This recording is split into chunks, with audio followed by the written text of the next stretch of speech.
Refuting Jabari again, part 2, the virgin birth.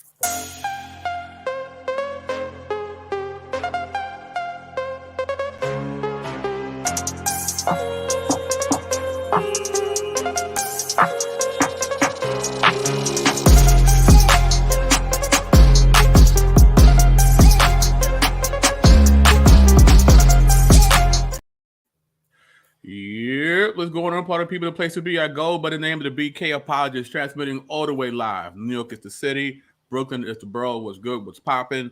Happy MLK Day to each and every one. I pray that we had a restful and or productive Monday, and that we celebrate the achievements of Mr. King and be inspired to really take the mantle and run with that, so that we could do bigger and better things for not just black and brown, but for the whole world. You know what I mean? So with that being said, what's up to the part of people in the chat? We got Bodega Lady D New on the check-in. We got my main man JP. We got Amir in the building. We got the incomparable, the indelible, Nay2D2. Bats, you're not late. You're right on time, sir. Thank you for coming here. We got Prime Minister 66 in the building. Adrian Jones. We got Vocab Malone. He'll be here soon. Like that logo. Yeah, it's dope. It's dope. Born Again Rome in the building. We got Lou. What up, Lou? What's popping? And as always, if you have not yet already done so, please like, share, and subscribe. And share this link wherever you roam throughout the interwebs. And if you like how it goes down with the BK Apologist, you can show your love via PayPal. And it could double as a belated birthday gift. My birthday was this Friday. It's not too late to show your love to your boy. And if you want to be a supporter on a monthly basis, you can join and become a patron. We get an assortment of goodies to enhance your personal Bible study. So we have assembled some of your favorite urban apologists in the building. Yes, Rome, you are correct. That's what we're here for. And that's why they're here for. And one of the day is, of course, one of the best people, one of the greatest Lennox Lewis impersonators you're ever going to find in VA. Big up to Mr. Adam Coleman. What's going on, sir? I wish I could do the Lennox Lewis. Actually, maybe I should try his voice. All right, so I'm the Lennox Lewis of apologetics. I forgot how it really sounds like, so I can't gauge it. That's my best on the spot Lennox Lewis impersonation. What's good, y'all? What's happening? What's good? And one of the sharpest people you're gonna find on the other side of that Mason-Dixon line. Of course, I'm talking about the Southern assassin himself, MJ Jackson. What's going on, sir? Grace and peace, good people. Just happy to be chopping it up with my two favorite people. And dealing with dealing with somebody who should have sat down a long time ago, I guess. I've had early with it. We're gonna sit him down. Shots out the gate. I'll sit him down tonight. The Southern assassin. That's he's earning his name. That's what it is. Pretty much. Big up to New Testament theologists. We got Donnie Pass in the building. You know what I mean? Please like, share, and subscribe, each and every one. So, as you know, this is a continuation of what we did last Monday as we are combing through Jabari Osase's presentation. And we're going to focus on mainly his argument for the virgin birth. And, of course, the main overarching theme of his presentation is that Christianity has completely plagiarized all these things from ancient Kemet. And one of those things is the virgin birth. All right. So with that being said, we're going to just hop into it. Mr. Coleman, if we can begin at the 1 hour, 54 minute mark. All right. 1 hour, 54. Yes, sir. Hey, we got to pause to acknowledge. Yo, my man, Nick Quint, the New Testament theologist, dropped some really dope nicknames for MJ Jackson in the chat. I just feel like I didn't see that. The Dixie Die Hard. Dixie Die Hard. It's like a wrestler. It's like a wrestler though. The Texas Terror. I like the Lone Star. That's dope. That's hilarious, yo. All right, here we go. 150. You said 154?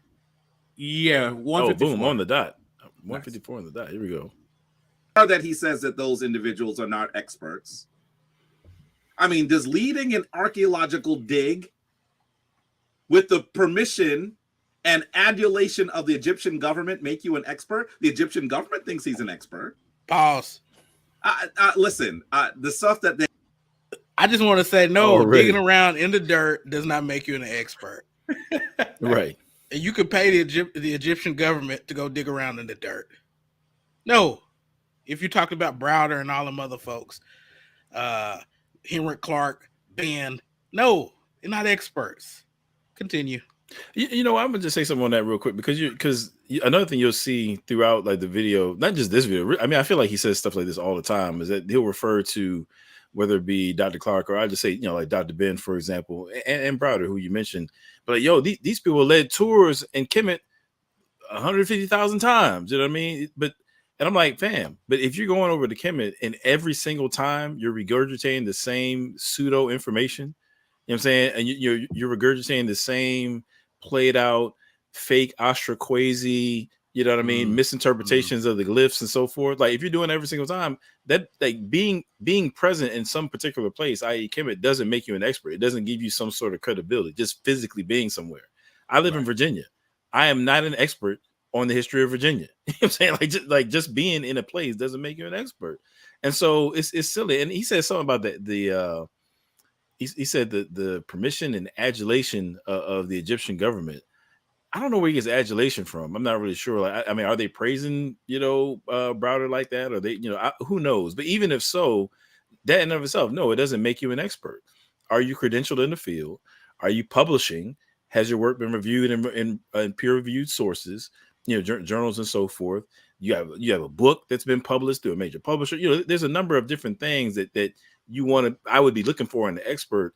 And digging around in the dirt, even if it is with the permission of the Egyptian government, and, you know, that don't get it done, bro. But anyway, real quick for New Testament, he says, okay, so I'm done. Is Hermeticism something of ancient Egyptian religion?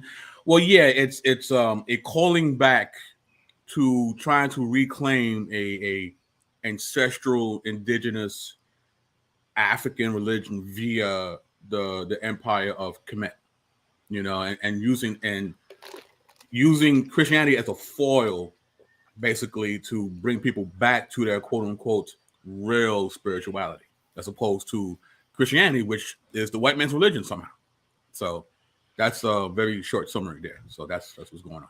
And I would add in snippet fashion, like, I think there's two general groups. I mean, you have what I refer to as the spiritualists and the non-spiritualists. You know, non-spiritualists are people that are going to draw from the history, culture, maybe philosophy of ancient Egypt to base their worldview around, you know, or spiritual. You know, I'll just say base the worldview around. Whereas this person, you know, Jabari, I would consider him to be a spiritualist because he believes that in some sense, like the religion and spirituality of ancient Kemet is indeed true and you know bears some. Or it just is the case. I'm saying he believes that, you know, these entities are real in some way or another. I'm just gonna throw that out there. Yeah. All right. So let's keep going. Is just so poorly structured. Let's continue. Let's go to the second part of the Savior's model that I'm going to cover tonight. Virgins. Some of you have been saying that Ost is not a virgin. This is the time that I'm going to put it up. Let's see you refute it. I don't have to listen. I want you to understand. Sometimes people say, don't give all the information out. I want you to understand that I'm giving it out because it's already been there. It's been out for thousands of years. There's just some people that are unfamiliar with it. So take a look. You're seeing Ost on the left and Mary and Jesus on the right. And I want you to acknowledge that the similarities between the two are astounding. In fact, all over Europe and even some of the other parts of the world, you're going to see that Mary and Jesus have been worshipped as the Black Madonna.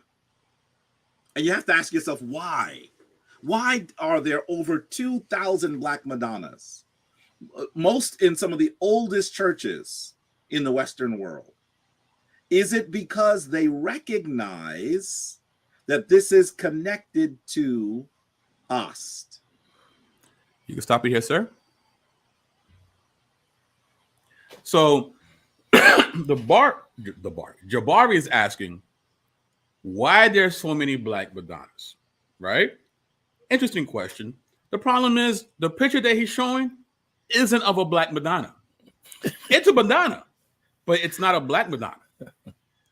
It's actually Our Lady of Montserrat, Spain, blackened by candles that burn before the statue day and night.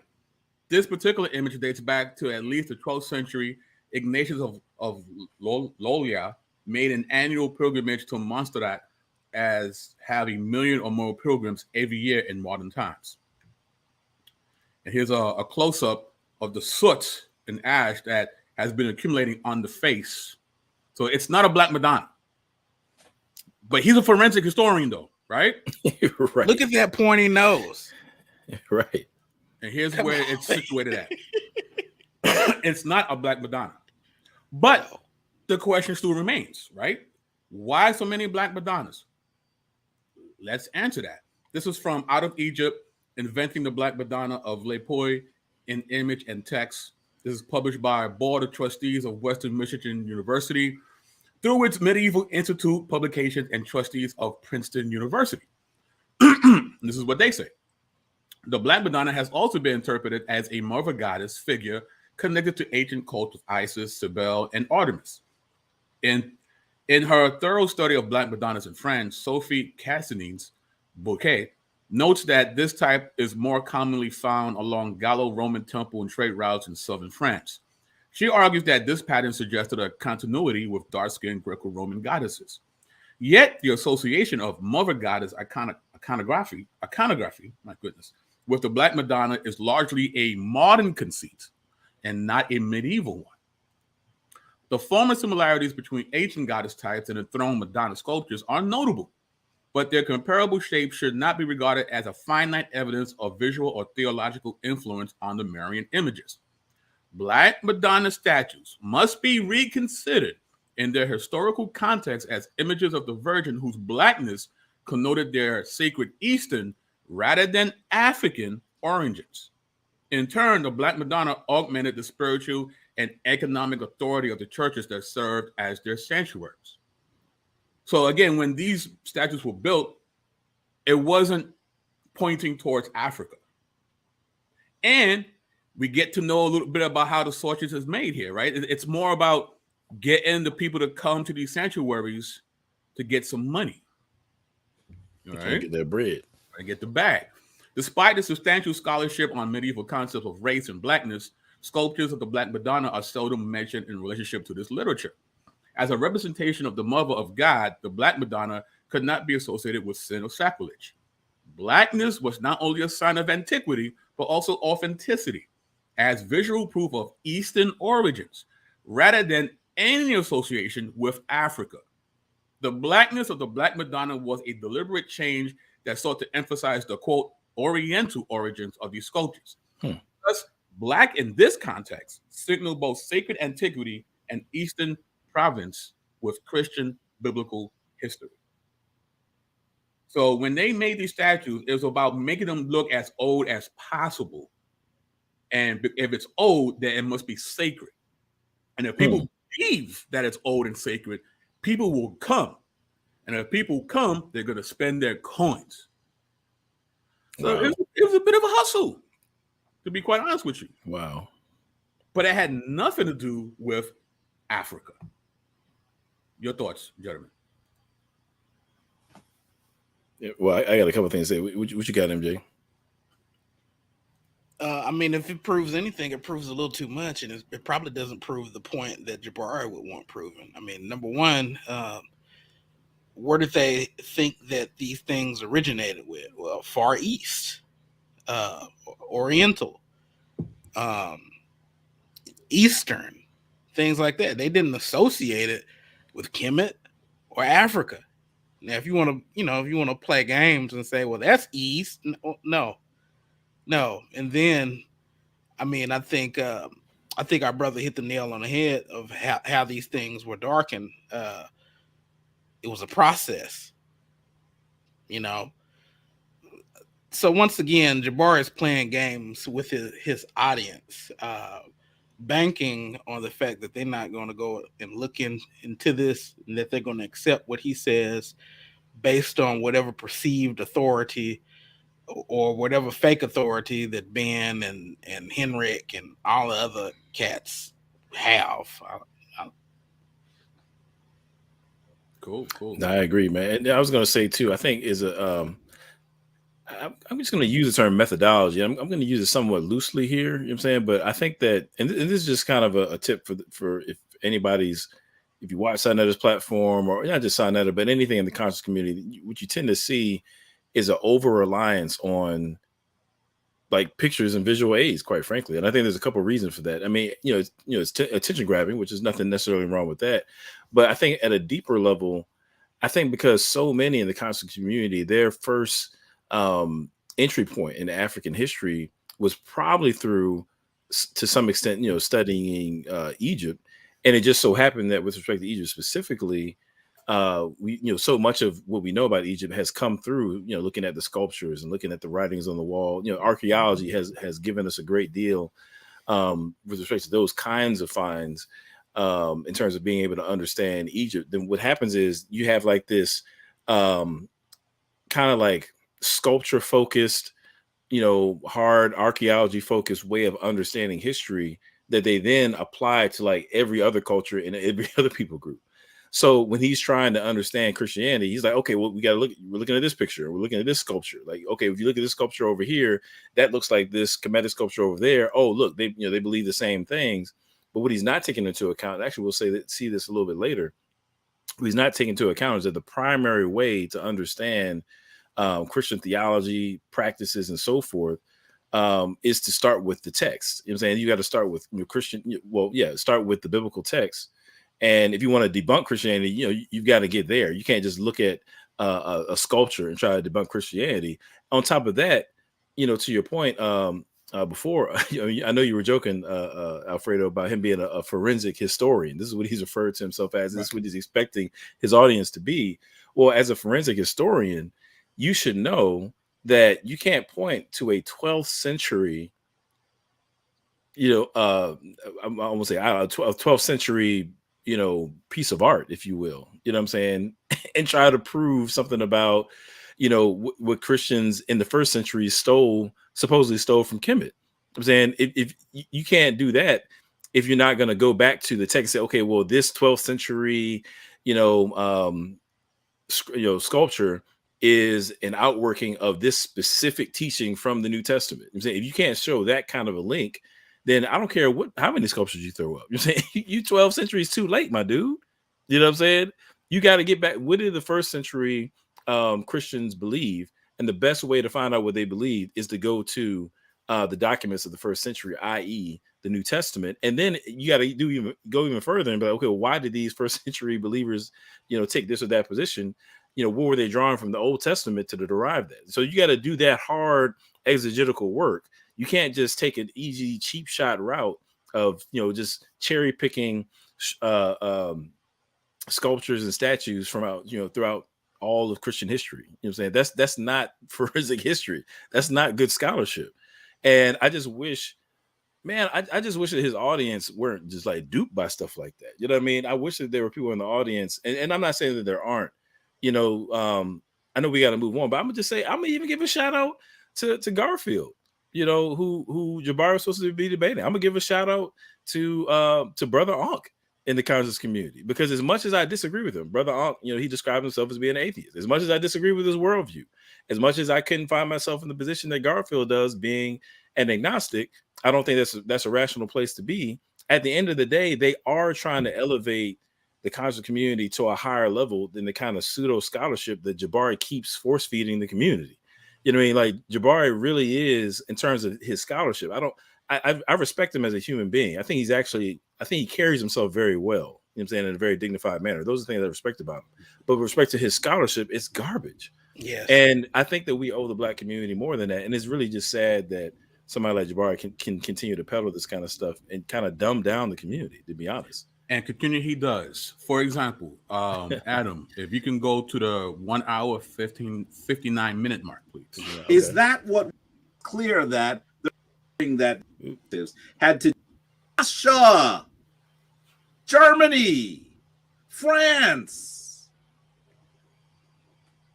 And it's another reason why, even though the Christian church many times tried to downplay Mary, the practitioners would not allow it. In fact, sometimes they would just pray to Mary, not even to Jesus, but to Mary. That's how serious this is. So let's listen to what E.A. Wallace Budge says about this, because I've also been told that none of the scholars agree with me on this. That's what Reggie said. Well, this is for you, Reggie.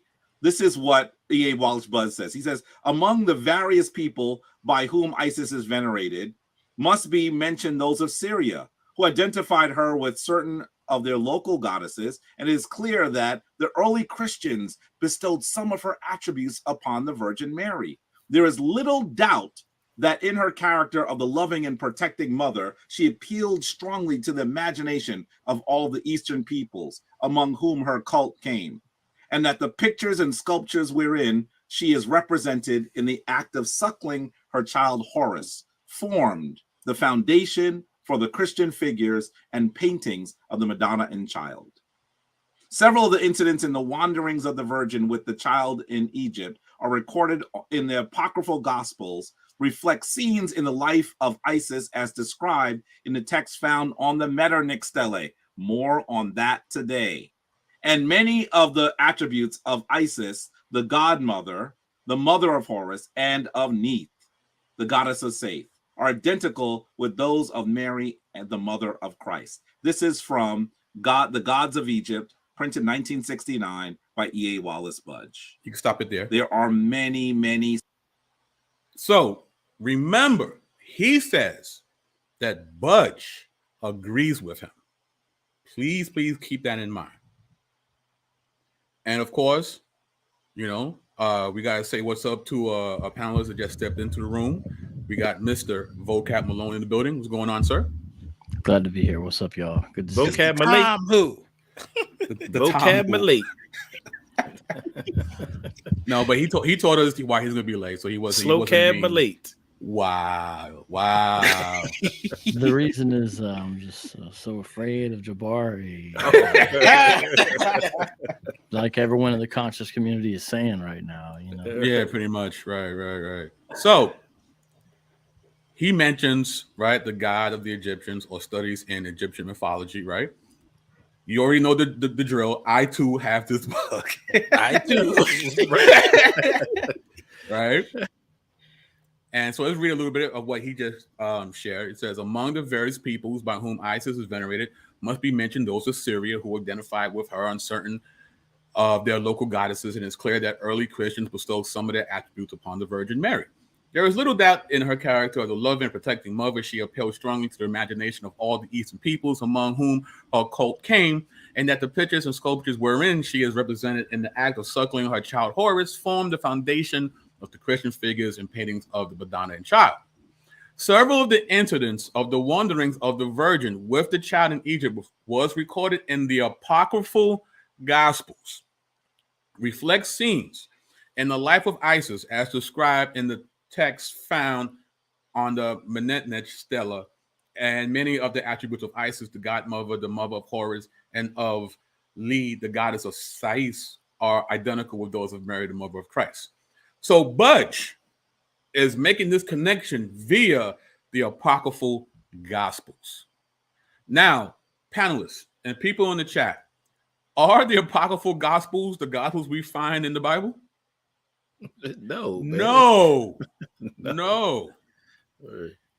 So I'm going to quote Bart Ehrman here, Lost Christianities, the battles of scripture at the face we never knew, right? This is what he says. There has been agreement, however, throughout most of the Roman Catholic, Eastern Orthodox, and Protestant traditions. The 27 books named Athanasius are the New Testament. Even so, the process did not come to a definitive conclusion, though an official ratification of Athanasius' canon, say at a church council, called for the purpose. There was no official church-wide pronouncement on the matter until the Council of Trent in the mid-16th century, which, as a Roman Catholic council, was binding only on Roman Catholics. But by then, the 27 books were already set as scripture. Thus, the canon of the New Testament was ratified by widespread consensus rather than official proclamation, right? So the canonization of these books happened organically, right? Which is I think an amazing thing. Here's the thing. Now, people think apocryphal gospels, they think the apocrypha. No, this is not part of the apocrypha, right? You will not find the apocryphal gospels within the Catholic, the Eastern Orthodox, or Protestant traditions. They're not there. They do not accept them as canon. So remember the term that our good friend Jabari Sase has mentioned. Plagiarized means what? To steal and pass off the ideas of words of another as one's own. No one's using these gospels. Right. No one's claiming these. So how is this plagiarism? But remember now, Jabari says that Budge, and yes, he is a dated source, right? Agrees with him. This is going to bite him in the end because we know that these books are not in canon. The Protestants, the Eastern Orthodox, or the Catholics do not lay claim to these. But why? We're going to look at Michael J. Kruger. He's a professor of New Testament and early Christianity at Reformed Theological Seminary. And he wrote a review about a new book that describes these apocryphal gospels. And he gives a review. And in his review, he drops some interesting gems here. MJ, could you read us for a minute, please? Yes. In December 1945, Muhammad Ali, not the boxer, but a peasant farmer from Nag Hammadi, a town in Upper Egypt, uncovered an ancient earthenware jar. Muhammad and his brother broke it open and found books, 13 in all, among them more than 50 ancient Christian texts. The circumstances of the discovery have long been debated. The books may not have come from a jar after all, but no one disputes that he had made one of the greatest archaeological finds of the modern era. The cache of Christian texts came to be known as the Gnostic Gospels. The Apocryphal Gospels review good news and fake news by Michael J. Kruger. All right, let's keep going. MJ, can you keep reading? Yes. The discovery upended the world of biblical scholarship. The new text generated an insatiable interest in the so-called Apocryphal Gospels, the ones not included in our Bible. For those outside of the scholarly guild, what is commonly known about these lost accounts of Jesus typically come through blog entries, internet lore, fictional books, think of the Da Vinci Code, and a host of conspiratorial documentaries. It is often suggested that all of these ancient gospels are more or less the same, that the four biblical gospels made into the canon only because of political pressure or an ecclesiastical power grab. What's almost invariably missing in debates over such claims is a careful reading of the original apocryphal texts, which are both similar and different from Matthew, Mark, Luke, and John. Some of these apocryphal gospels are different and sometimes very different from the four included in the Bible. One key difference concerns date. The apocryphal gospels in this collection, all of them date from the 2nd century or later. Even the Gospel of Thomas, which modern scholars often claimed was excluded from the canon for arbitrary reasons, is a product of the 2nd century. Matthew, Mark, Luke, and John, by contrast, date from the 1st century, the century in which Jesus lived. Continue. Another difference concerns theology. While the canonical Gospels are grounded in the history of Israel and the framework provided by the Hebrew Bible, most of the apocryphal texts are disconnected from Christianity's Jewish roots. They contain novel, often esoteric systems of thought involving multiple gods, the idea that the material world is the creation of an evil deity, and the belief that Jesus was not a real human being. One of these theological oddities appears in the Gospel of Thomas, where the last line reads, "Every woman who makes herself male will enter in the kingdom of heaven." Mr. Gaithaco argues that this saying goes back to an ancient conception of gender, according to which the female spiritual nature is defective. So Remember, Jabari says that Budge agrees with him. Budge is quoting the apocryphal Gospels. And within the Gospels, it is stated that a woman can only make it to heaven if she becomes a man. And that comes from this understanding that the female spiritual nature is defective. Now, not for 1 minute do I believe that Jabari believes that females are spiritually defective. You know, he very much champions women on record. He's on record on that. But again, this forensic history, this is problematic. Like, did you know what the apocryphal Gospels were? I think if he knew, he wouldn't be so quick to say that Budge agrees with him. What do you guys think? Well, if I can have a few minutes. Wow. So, Oh boy. so when it Knock comes to yourself out, the bro. when it comes to Get the your popcorn gospel, ready. so since you dropped off on the Gospel of Thomas, you know, when it comes to the Gospel of Thomas, that's actually sort of best case scenario out of these Gnostic Gospels.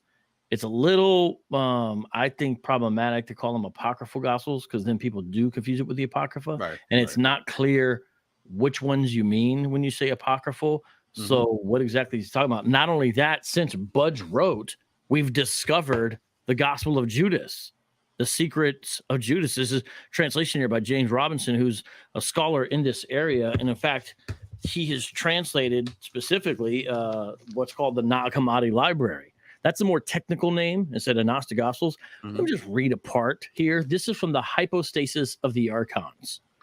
Little beat up, book's been around, but let me show you from the Hypostasis of the Archons. This is part of the creation narrative. I've read a lot of these, and I usually call people's bluffs. As they bring them out, if I have the time, I'll call their bluff because I'm not a Gnostic Gospel scholar. That takes years of studying, but I know more than most of the people here running around talking about them. And so just look at a little bit of this, everyone. I want to see what you think of this here. I'm sorry. It's just, they, and then there's a bracket with 3 ellipses. Whenever you see that in these English printed documents, that's telling you there's a lacuna in the text. Lacuna literally means a hole because a lot of times we have one copy of these and it's a badly damaged copy. So when people go around talking about the Gospel of Philip and it says that Jesus kissed Mary. Well, what it says is Jesus kissed Mary on her blank. It's literally a lacuna. So no one knows what it says there. You see what I'm saying? That's an example. So there's lacuna all through here. They do not understand what they have said to him, rather by the Father's will. They said this in such a way that he might in fact eat, and that Adam might not regard them as would a man of an exclusively material nature. Just already, people should be like, oh, that sounds like Neoplatonism, because it is. The rulers took counsel. That's the archons, the rulers. The rulers took counsel with one another and said, come, let us cause a deep sleep to fall upon Adam. I just want to draw everyone's attention there. Notice how it's derivative. It's derivative. So it's showing it's after something. And that shows it's playing upon something else. It's not the first. It's playing upon something else here. You see, this is basically applying Gnostic thought, which is Neoplatonism, to the Genesis account. That's what's going on here. The rulers took counsel with one another and said, come, let us cause a deep sleep to fall upon Adam. And he slept. Now, the deep sleep that they caused to fall upon him and he slept is ignorance. So that's why it's called Gnosticism, because it's all about knowledge. They opened his side like a living woman, and they built up his side with some flesh in place of her. And Adam came to be endowed only with soul. This is like super Greek, if you know about this stuff. And the spirit-endowed woman came to him and spoke with him, saying, arise, Adam. And when he saw her, he said, it is you who have given me life. You would be called mother of the living, for it is she who is my mother. It is she who is the physician and the woman, and she who has given birth. Then the authorities came up to their Adam. And when they saw his female counterpart speaking with him, they became agitated with great agitation. And they became enamored of her. They said to one another, come, let us sow our seed in her. And they pursued her. No wonder Jabari likes these. Sounds like Kemetic stuff. Now, I'm going to tell you what happens. If you read this, and scholars know this, what I'm about to read is describing a gang rape. That's what is about to happen. Now, it doesn't say that in that way, but that's what this is about to happen in the hypostasis of archons. This is a gang rape. This is verse 20 here.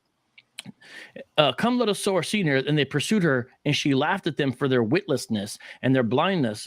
And in their clutches she became a tree, and left before them her shadowy reflection resembling herself. And they defiled it foully, and they defiled the form that she had stamped in her likeness, so that by the form they had modeled together with their own image, they made themselves liable to condemnation. So it goes on, but basically they sort of want to gang rape her, but they end up gang raping her form. But this causes all kinds of mischief in the beginning of sort of this origin or creation of the world by this account. Now, that's just one example, the hypostasis of archons. They're all like that, or similar to that. They're way later than the Gospels. None of them are written within the eyewitnesses' lifetimes. The only possible exception even people put forward is they'll try to put Thomas early. Though some people try to postulate that Thomas is Q. There's people that do that. I encourage you to pick up Mark Goodacre's book if you're into that sort of thing. He's New Testament professor at Duke Divinity, and he shows that Thomas demonstrates it has familiarity with the synoptics, meaning it can't be Q. It can't be a source document for the Gospels. Why? Because Thomas clearly, when I say Thomas, I'm referring to the document now. Thomas clearly was familiar with the synoptics already. Again, derivative. That's why most scholars dated at 150, and that's an early dated apocryphal gospel. That's an early dated one. When you get to Philip, you're talking 250. One of the other earlier ones is Gospel of Peter. Maybe that's 150. So I'm just want to stop and kind of just put a hammer on the mysticism that people, when they talk about this, if you want to like an easier book on this, here's a great one to get: The Truth About Jesus and the Lost Gospels by David Marshall. Great, easy read on that topic. I recommend. Got other stuff, but don't let them snow you. These are derivative Greek, Neoplatonic infused documents by and large. And they're full of this kind of stuff. And when you actually read them, you're like, no wonder. They weren't even in the running to be accepted. They were way too late, and they were clearly pagan. I mean, and they're clearly derivative. Last thing I'll say on it, they're also usually taking place in a certain time frame of Jesus's life. These Gnostic Gospels, these apocryphal Gospels, during the 40 days. That's that little window that these writers thought they could sneak in Jesus giving secret wisdom before he took off, in a sense, because the Bible doesn't say much about that 40-day period, but that assumes a gap. So when you read them, if you say, oh, this is derivative because they're trying to insert it somewhere. The other place they insert it is in the beginning of his life, before he's 12. So they are taking advantage of gaps in the Gospels. Clearly, they're familiar with them. They're way late, and they're not influencing the origin of Christianity, because that's New Testament out. It's Matthew, Mark, Luke, and John. And that's what Jabari should be looking at if he's a real scholar, like he says, not some Roman Catholic painting way later. He should be looking at the synoptics himself, but he doesn't bother to do that. And I bet he doesn't bother to read these apocryphal Gnostic Gospels, if he even has a copy. Bars. I mean, and to your point, and again, I'm gonna give credit to Pastor Ben, William Bennett, who dialogue with Jabari after this presentation, because he took note. He said, "Man, like, you're claiming to debunk Christianity, and that you're claiming to, that Christians got this or that from Kemet, but you barely, like, you only quote the New Testament like once. You only quote like one New Testament scripture. I'm saying, if you want to build a case about what was taken from Kemet and how are you only quoting the primary documents you're saying of the Christian faith from the first century one time out of an entire 2-hour presentation, hour and a half presentation? So I mean, that's already suspect. Another thing, I know we got to get to the next point, but I just want to throw this in here right quick too, though. If we're going to accept Jabari's premise, I'm saying, if we're going to treat the Gnostic Gospels, or the I like that, the Nag Hammadi library, if we're going to treat those as being informative in terms of what Christianity is and what it was in its beginnings and so forth, if we're going to take that premise, number one, and then number two, we're also going to accept Jabari's premise that Christians stole everything from Kemet in terms of their practices. They got this from Kemet, they got that from Kemet, and so on and so forth. Then with respect to the misogynistic material in the Gnostic Gospels, i.e., this notion that a woman has to become male in order to get rid of her spiritual defect, and be enlightened and be spiritually, pure or whatever. When it comes to the gang rape, that that vocab described just now, then Jabari, if he's going to be consistent, I said something like this last time, but if he's going to be consistent, he's going to have to say, well, these Christians got this misogynistic, pro gang rape, material from Kemet, because we got it all from Kemet, right? That's where the Christians got it from.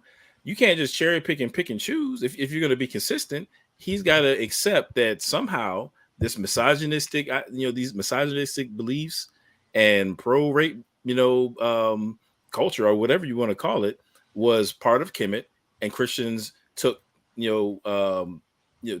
those elements of Kemet and somehow found its way into the Nag Hammadi text, the Gnostic Gospels. If he's not willing to say that, then once again, I think he's showing his hand that he's not willing to be consistent. Now, family, I didn't say it was a carbon copy.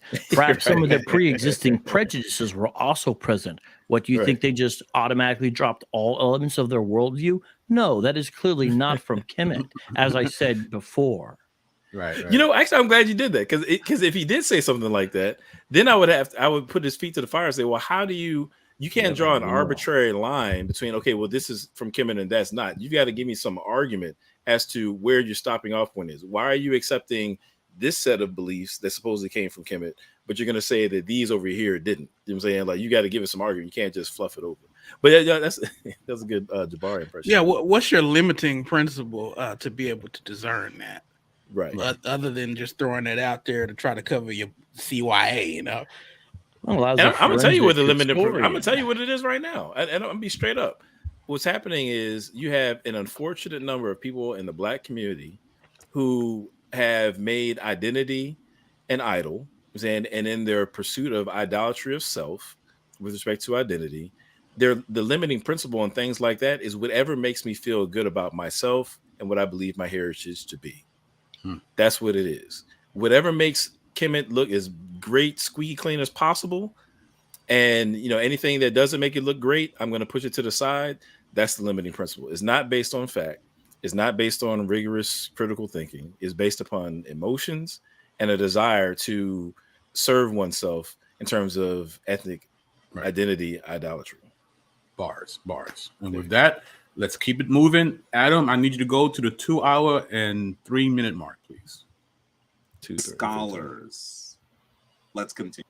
Concerned with also in the coffin text. She is found. This is for find many things that you do. Find many things that you do as a Christian that are not in the text. But all of your followers would recognize it. All of your followers would recognize it. Let's continue. We're not going to just give you E.A. Wallace Budge.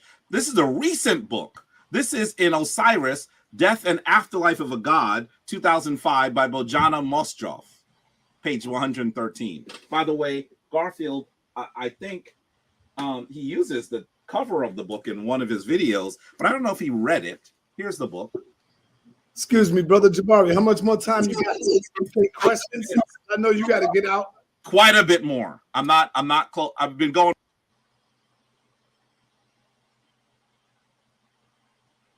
I was just saying, Sonetter's stomach was rumbling, boy. You could tell he was like, man, yo, Jabari, how much time you got, bro? I'm trying to get out of here. But anyway. For about an hour, quite a bit more. Okay. So let's continue. I'm going to try to move a little bit more quickly, okay? Here we go. This is for Bojana Mostroff. She says, at this time, the Wisdom of Solomon was written and eventually included the Apocrypha. The author was unknown, but he was a Jew who wrote in Greek and had studied Stoic and Epicurean philosophy, as well as the Egyptian rites. This could be accomplished only in Alexandria. He introduced Sophia, or wisdom, as an intermediary between the God of the Old Testament and his people. She is more beautiful than the sun and all the order of the stars, being compared with light. She is found beyond it. The similarity of Sophia to Isis also points to an Egyptian inspiration. In Christianity, the role of Sophia was taken over by Mary. This is a PhD level Egyptologist who actually worked at the Brooklyn Museum, worked at the British Museum, worked at the Metropolitan Museum. When they say that no one says this, I don't know who what they're reading. Pause that. Here's another by Jan Assmann. All right, so as you guys already know, I too have this book, and it looks very scholarly, right? Until you start reading, and she makes this interesting point. It says, though it fiercely rejected anything pagan, the early church was deeply indebted to ancient Egypt. The vivid pictures of the Egyptian afterlife, the fiery hell, and the fields of peace resonated in Christian texts. The descent of Jesus into the underworld became part of the Christian iconography after the 4th century. Christ had become the sun in the realm of the dead? Wait, is she using the whole sun thing that we see in these different memes? Oh. And you're a PhD level using this kind of argumentation? Something like, and it's true, she did work in these certain places, right? But I'm looking for more resources about this person. Well, even that, notice the date. After the 4th century. Right. This is not foundational to Christianity. And it's literally saying it influenced their art, the pictures they drew. I mean, let's deal with the root here. And what I noticed as I was researching, the people that quote her are the Jesus mythicists. It's all Jesus mythicists that quote her, right? So, and I did find her in this particular book, the Zeitgeist, the source book. Uh-oh. They quote her quite a bit in this book. And aren't we always talking about how this guy is just completely, if anybody's ripping anybody off, it's Jabari Zeitgeist. like he owes them like mad residuals. You know what I mean? It's like it's he owes some royalties. Yeah, right. Are you saying I got my Savior's model from Zeitgeist? He gets everything from Zeitgeist, this guy. So then, right? But I'm like, I still need to know more information. So I holler at my good friend, Dr. David Folk, who is an actual Egyptologist. So I asked him, hey, Happy New Year. Quick question. Are you familiar with Dr. Bojana Mossoff? He says, Happy New Year. No, I haven't heard of Bojana Mossoff. And even more strange is I can't find any of her academic credentials. She seems like Egyptology's answer to Richard Carrier. Meaning that, Richard Carrier has a PhD, he has degrees, he has wrote articles and books, but his argumentation is just poor. It's the same thing here. This person is poor in their argumentation, even though they have all this academic hardware. Yo, Bill for Speed 101 said, he said, might biology. Might biology. That's great. That's great. Oh, that's great. So I'm like, you're quoting this person and we can't really find the credentials, and somebody who's in the field is not familiar with this person. You know what I mean? She's doing the whole son argumentation. It's weird. Like, why would you quote this person? Well, to your point, though, I think this is yet another kind of maybe red flag for me in terms of how Jabari approaches these things. I don't know if he really understands the difference between like mainstream scholarship and fringe scholarship. And, when you think about mainstream versus like fringe scholarship, it's not that, again, I think when Garfield and Reggie, when they say nobody is saying this or nobody is saying that, I mean, it's probably hyperbole. They're not saying that literally nobody is saying it. I think they're saying that nobody credible or nobody who's within a respected, quadrant, if you will, of, the field is saying what Jabari is saying. Of course, you can find somebody with respect to a fringe scholar, to vouch for, or to agree with you. I mean, you can find somebody saying it. You can find somebody saying that the earth is flat. I mean, but just because somebody's saying and put it in print doesn't mean that this is like a credentialed, respected, reflective of the field of the study, voice. And I think that I don't think he really understands the difference between appealing to like fringe scholarship versus tried and true, tested, mainstream, reflective of the field scholarship. You see what I'm saying? Very true. Very true. I like the term that I think it was Dr. William Lane Craig referred to Richard Carrier's scholarship as internet infidels. Yeah, I remember he said, and these crackpot theories. He called them crackpot theories. Right. That's crazy. But yeah, let's keep it moving. Actually, I think you just keep playing from there, Adam. Probably one of the best known Egyptologists in the world from Germany. He says salvation and eternal life are Christian concepts, and we might think that the Egyptian myth can all too easily be viewed through the lens of the Christian tradition. Quite the contrary.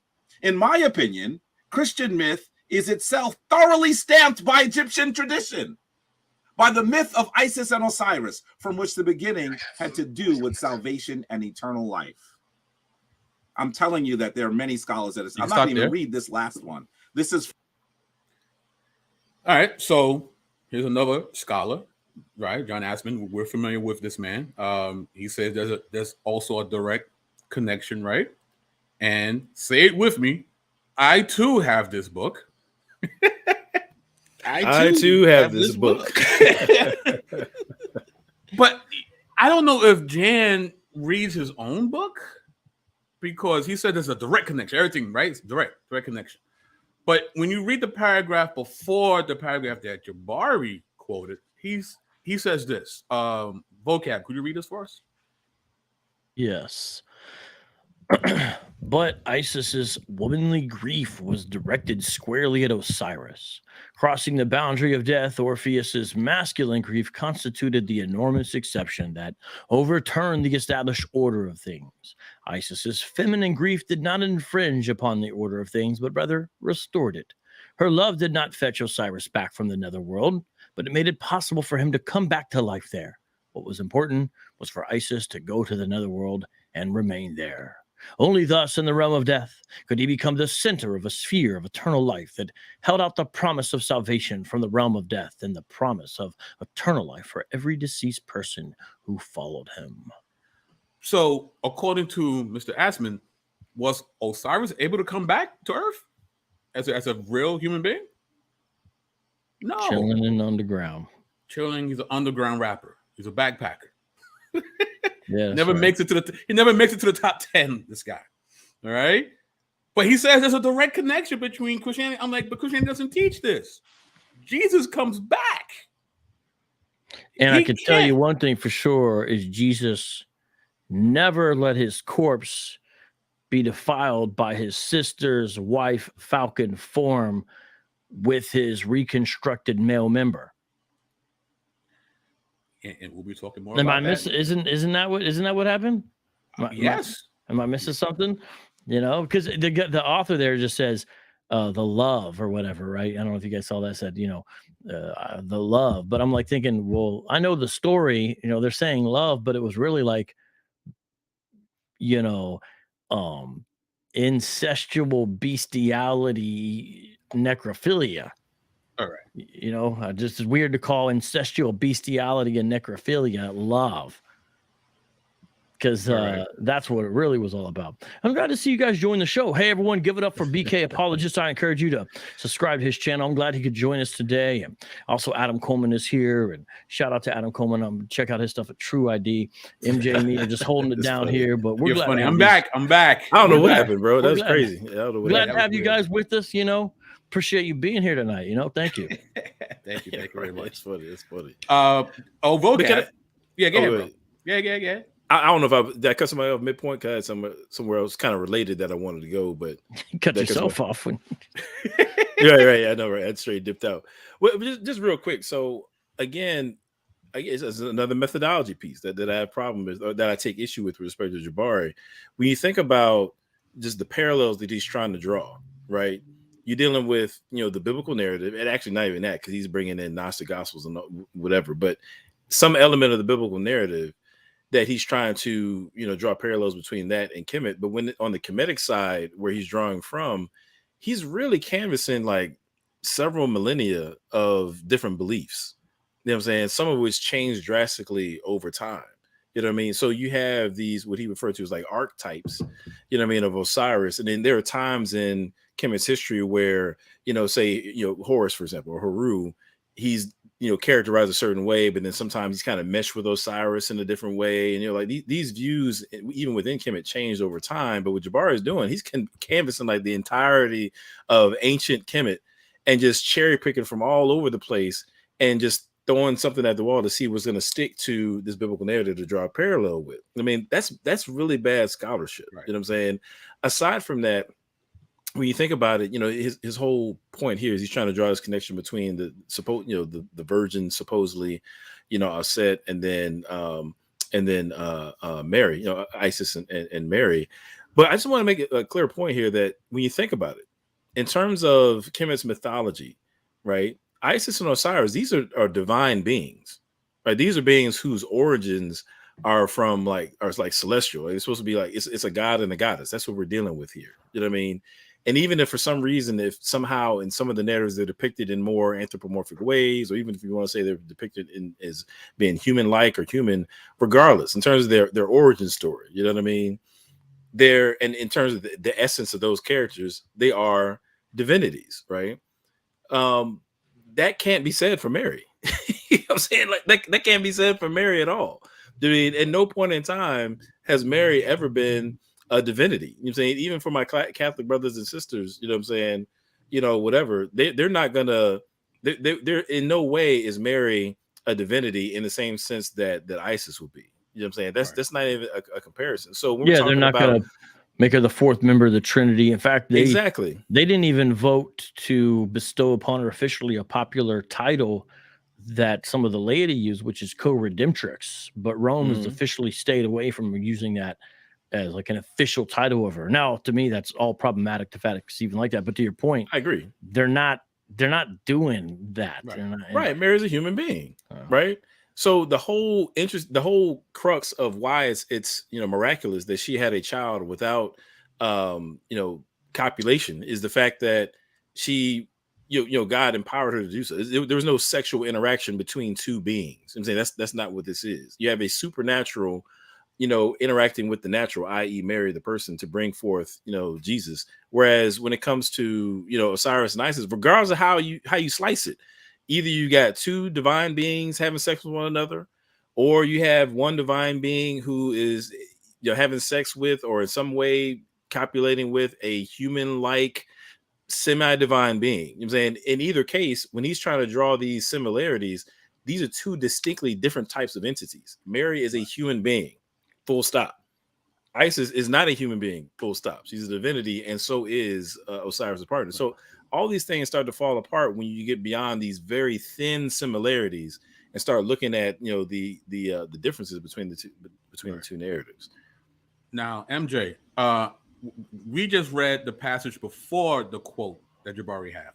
I want you now to read the passage after the quote, because we like to read things in context, right? That's what we do here. So that's what we do here. That's what we Christians do. Go for it, bro. It thus seems legitimate to me to reconstruct the Egyptian symbolism of death as separation and reversal with the help of Christian concepts. As with Orpheus and Eurydice, the constellation of Isis and Osiris can also be compared with Mary and Jesus, the scene of Pieta, in which Mary holds the corpse of the crucified Jesus on her lap and mourns, is comparable. It is a comparable depiction of the body-centered intensity of female grief, in which Mary is assisted by Mary Magdalene, just as Isis is assisted by Nephthys. Jesus also descended into the realm of death, though he did not remain there, and Mary had nothing to do with his resurrection, death, and salvation in ancient Egypt. So in one part, Mr. Assmann will say there's this one-to-one, right, connection, but then he's like, yeah, but Jesus came back and this guy didn't.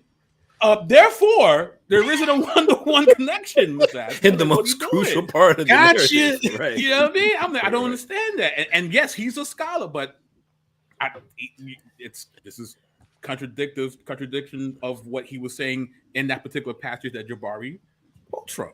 See, this how they be shapeshifting, bro. Because see, before it was all about Horus being the comparison. You know what I mean? And they, they got Jesus from Horus, and Horus resurrected, but now he's retreating from that. Now it's Osiris is the emphasis of the so-called archetype that we got the resurrection from. But then it's crazy because on the Christian side, like Mary is not to Yahweh, God the Father. I'm saying what Isis is to Osiris, like in any way, shape, or form. You know what I'm saying? Like, you can't be shifting the roles. Like, Jesus is who he is in the narrative. And again, there's this mix mashing where it's just like, let me just throw something out. It doesn't matter where the similarity lies. It doesn't matter how I have to distort either side of the picture. I'm just going to throw this out to the audience. And I said I wasn't going to say this, when we was off air, but but I'm going to say it. Say it. You know what I'm saying? And I'm willing to be corrected. I'm saying now I'm not gonna. I believe that Jabari really believes in Hermeticism. I met the guy briefly. You know what I'm saying? We've had some interactions. I believe that he believes that. I don't think that he's totally oblivious that all the stuff that he throws out is not garbage. I think he knows sometimes that he's throwing out something that's not substantiated, and he uses polemical kind of. He kind of like fudges his case a little bit to imply certain things that he knows is not really well evidenced. I think he really does do that. I mean, I think the technical definition of that, I think, is sophistry. That's a term that if you guys, to the audience, look up the definition of sophistry. sophistry. What Adam just described, which we do see, I think, take place sometimes, is that it's sophistry, and it's not a laudable thing.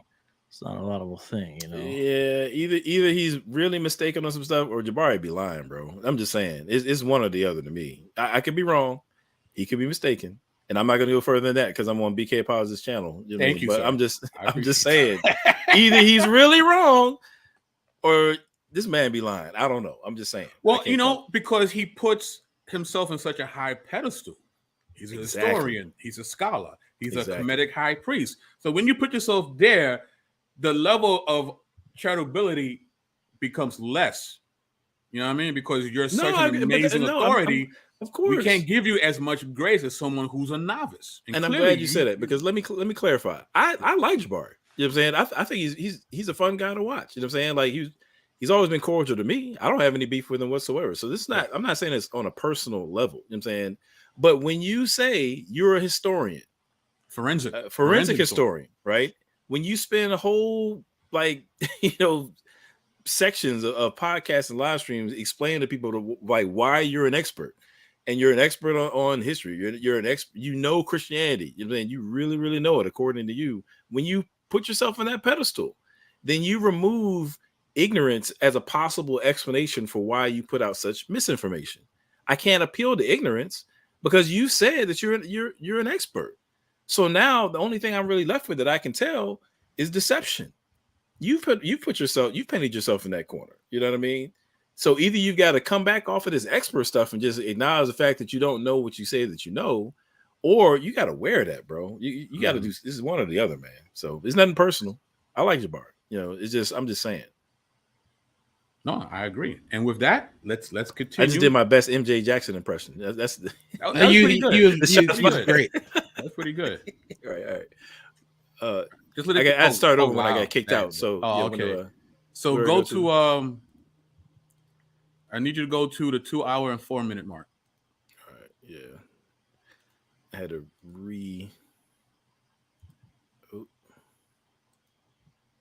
yeah. You said 2 hour and 4? Yes. All right. I might just start there. Okay. There we go. Egyptian rites. This could be accomplished only in Alexandria. He introduced Sophia, or wisdom, as an intermediary between the God of the Old Testament and his people. She is more beautiful than the sun and all the order of the stars, being compared with light. She is found beyond it. The similarity of Sophia to Isis also points to an Egyptian inspiration. In Christianity, the role of Sophia was taken over by Mary. This is a PhD level Egyptologist who actually worked at the Brooklyn Museum, worked at the British Museum, worked at the Metropolitan Museum. when they say that no one says this, I don't know who what they're reading. Here's another by Jan Assmann, probably one of the best known Egyptologists in the world, from Germany. He says, salvation and eternal life are Christian concepts, and we might think that the Egyptian myth can all too easily be viewed through the lens of the Christian tradition. Quite the contrary. In my opinion, Christian myth is itself thoroughly stamped by Egyptian tradition, by the myth of Isis and Osiris, from which the beginning had to do with salvation and eternal life. I'm telling you that there are many scholars that I'm not going to even read this last one. This is from Marvin Meyer in the Ancient Mysteries, a source book. But once again, we see, I'll just read this section here. Given the popularity of the Egyptian goddess Isis in the Roman world, we are not surprised to observe that the worship of Isis shaped the veneration of the Virgin Mary in Christian circles. We are going to see this for a very long time. Stop it right there. Now, let's. Right. So he quotes from this book. Say it with me. I too have this book. Ancient Mysteries, a source book by Marvin Meyer. We're going to look at the preface. And you tell me if the preface causes any problems for Mr. Osase's argumentation. Okay? Vocab, if you could be so inclined to read that for us. This anthology of texts on the Greco-Roman mystery religions marks of the what?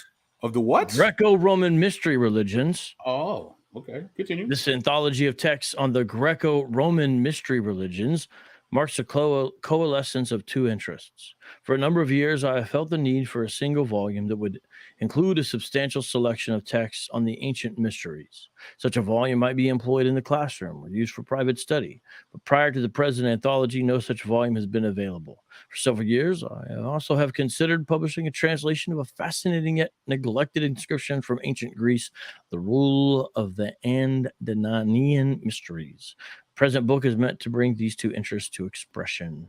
Why is Jabari quoting a book, right? Remember, his argument is Christianity plagiarizing Egypt.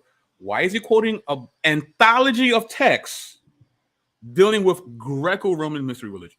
Well, see, if you understood the trail of thievery here, you would understand that the Greeks and the Romans also plagiarized from ancient Kemet. So it's just who had the bike after they stole the bike from the original owner, see? Right. Well, perhaps if you were equipped for the conversation, this would have been known to you. Well, I'm equipped with these books. That. And the book I was reading, when it gets to this quote, there's a little difference here because when Jabari quotes from this book, there's an ellipsis here. There's no ellipsis in that part of the book. Now, boys and girls, when we see an ellipsis, it's used for different reasons, right? Replacement of omitted words, a pause for effect, an unfinished thought, a trail off into silence. Now, how is this ellipsis being used? He's omitting something. Uh-oh. Right? So, let's read the quote that he had. And there's a reason why he didn't read the whole quote, too, by the way. I don't know if you saw it. He reads past the ellipsis. He doesn't read where the ellipsis was. Right? So, Adam, can you read this for us? Okay, so I'm going to mispronounce this off top. So, two Symbala quoted by the 4th century Christian author Firmicus Maternus may shed additional light upon the mysteries of Isis and Osiris in Roman antiquity. According to Firmicus Maternus, on a certain holy occasion, the devotees of Isis and Osiris cry out, Herikamen Sikara Roman. Yeah, man. It means we have found, we rejoice together. Stop right there. Okay. Right there. Now, the first problem already is that they're quoting a 4th century Christian author. Off top. That's off top, right? And it's talking about he's shedding light on the mysteries of Osiris, Isis and Osiris in Roman antiquity, right? Now, the we rejoice together. And his quote, that's where the ellipsis is. So now we're going to see what he omitted. So continue reading, Adam. All right. So the era of pagan religions, 2.9. The occasion for this exultant cry is the celebration observed in November in Rome called the Inventio Osiris, the finding of Osiris. During the celebration, the worshippers share the grief and the joy of Isis, who sought for the body of Osiris and finally found and embalmed him. Right. Plutarch on Isis and Osiris, 27. And that's also problematic. We'll get to that in a second. He omits where that quote is coming from. It's coming from a book from a 4th century Christian author entitled The Error of the Pagan Religions. Right. I love how Kemet folks gotta read Christians dissing their religion to find out what they believed. Right. By the way, shout out to Firmicus Maternus. He was Sicilian. His nickname was the Sicilian. If you look him up. Well, there you go. All right. True fact. Look it up. That's the only reason why you're here, bro. Yes, that's why That's the you're only here. reason. But no, but again, right? But that changes everything, right? Because without that, and Adam has been saying this since the last video, he tries to make the quote say what he wants to say. He couldn't do it with that particular title there. Because it's clear with that title that he's not showing the similarities between the two religions. No, he's showing the error of the pagan religions. So he omits it. Now, to be fair, he's honest with the omission because he puts the ellipsis there. But for the life of me, if you know this hurts your argument, why even use the quote to begin with? Yeah, definitely change the context. So, when you leave out where you got that from, right? So because he leverages it as if Firmicus Maternus is making the case, if you will, that there's some sort of similarity. Right. Versus if you know that no, actually Firmicus Maternus is trying to point out where the errors are. That by taking that title out, I think it changes the context of the quote. And as I said before, which you just mentioned, your boy Jabari has a real talent for taking people out of context and leveraging things that they say to make it sound as though this or that person is agreeing with him or making his point. That's it's just facts. But this is not a mistake. This is not an oops on his part. This is something deliberate that he did to the text. Hey, look at this. I like though. So Firmicus Maternus is a Christian apologist. Look how Christian apologists of that era. What are they doing? They're doing what we're doing, calling out the error of these pagan beliefs. Specifically, now this is Greco-Romans, but they're obviously doing comedic stuff, and they're basically making fun of how stupid it is. You got, according to this account, part of their celebration was them acting as if they were going around Rome looking for a god's member and other body parts and celebrating when they found them, in a reenactment of what his sister Falcon wife did. It's like, hey, we're supposed to, this is the solution to the economic woes of the community as opposed to Christianity. This thing. Come on, man. It's like, I just want people to stop and think, what are we actually talking about here? When you look at it, you're like, dang, man. And I love to see, I'm like, hey, man, Christians been making fun of dumb stuff at Kemet for a long time. We're on the right path.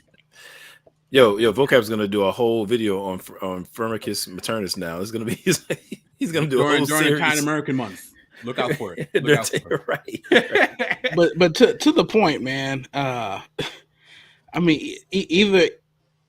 think he knows what he's doing, and what's worse is there's a clear lack of respect for the intellectual capacities of his audience, and we're supposed to be loving black people.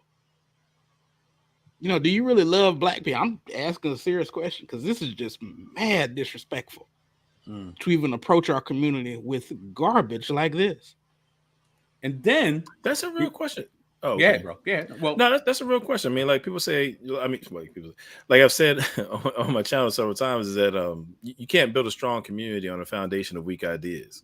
That's kind of like one of my catchphrases now. I think I'm gonna just throw it in every live stream. The kind of the heart behind it is that I really do believe that if we're to love our immediate community, which I think we should, if that's the context that we find ourselves in to witness and minister and so forth, I do think that in like academic intellectual integrity is a part of that, right?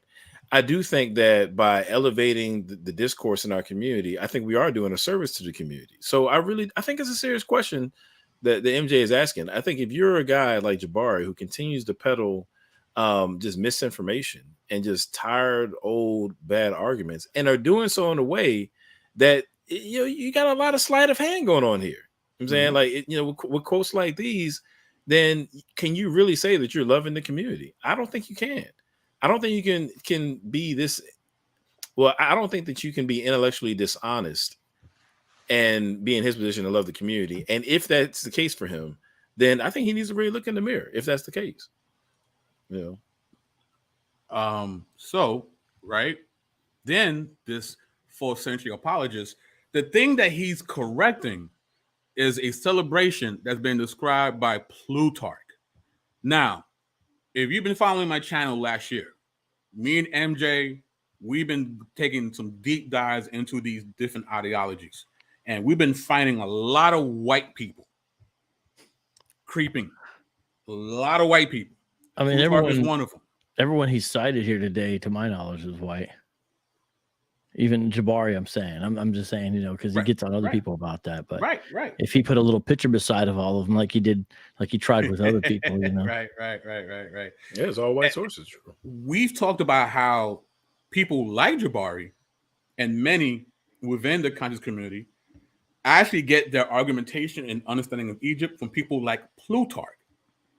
Now, here we are looking at a Hermetic high priest who's going to present during the debate of the year, and he's using Greco-Roman mystery religions. He's proving me right, fam. Me and MJ have been saying this all year. So why is it problematic for him using Plutarch? Y'all been saying it. We've been talking about this. Plutarch was fascinated by Egyptian religion and wrote a book on this topic called Concerning Isis and Osiris. He could not speak or read any form of the Egyptian language. So he had to rely on conversations through interpreters and speculations about Egyptian deities. This is who you're quoting. You quoted him, bruh. Found in the works of earlier classical writers. Plutarch's narrative, The Life and Death of Osiris, and the wanderings of his widow Isis is one commonly used in popular books in Egyptian mythology and being used by Jabari Osase. His stated purpose in writing the book was to seek the universal truths that he believed to lie behind the myths and beliefs of all cultures. He quotes other writers' far-fetched allegorical interpretations of Egyptian myth. His own comments on the nature of myth often sound surprisingly modern.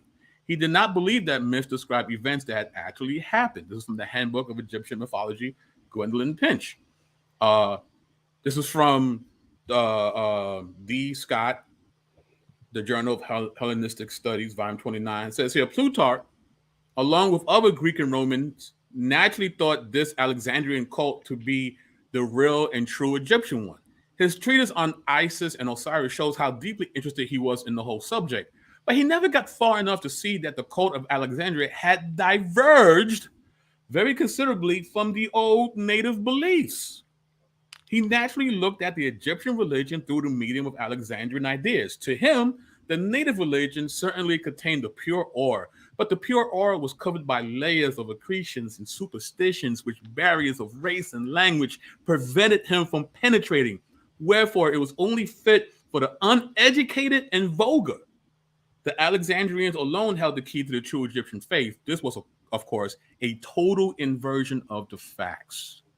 Yet, anyone who reads Plutarch's essays cannot fail to notice how dependent the author is for information not only on the legends of Egyptian priests, but on the gleanings of his compatriot predecessors in the same field, while he is often heard put to it to explain away the grosser side of the Egyptian religion and to account for its polytheism and worship of animals. In short, Plutarch and all the other Greek and Roman worshippers of Osiris were separated by race, by prejudice, and by speech from a proper understanding of Egyptian beliefs and feelings.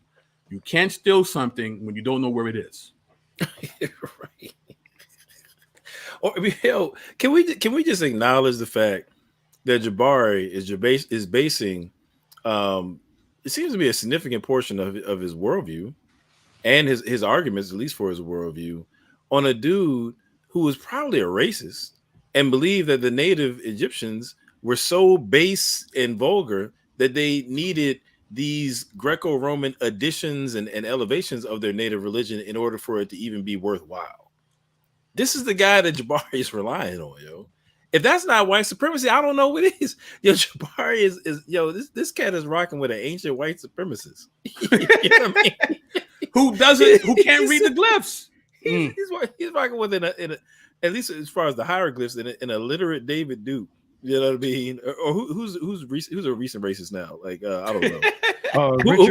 Richard Spencer. That's what I was trying to. Yeah, Richard Spencer. He's rocking with like an ancient Richard Spencer, who was illiterate with respect to the Egyptian language, and Plutarch he's basing his ideology on that. Man. Plutarch is only using the Kemetic belief as a centrifuge to extol the virtues of his Neoplatonism. He could care less. Don't even care about the indigenous people.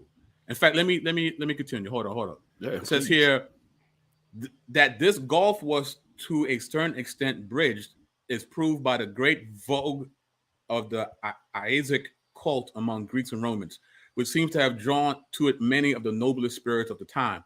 Nevertheless, with all their eager inquiry and intelligence, the Greek Platonists could no more thoroughly enter into the spirit of Egyptian religion than the Egyptians could follow the metaphysical speculations of the Greek Platonists.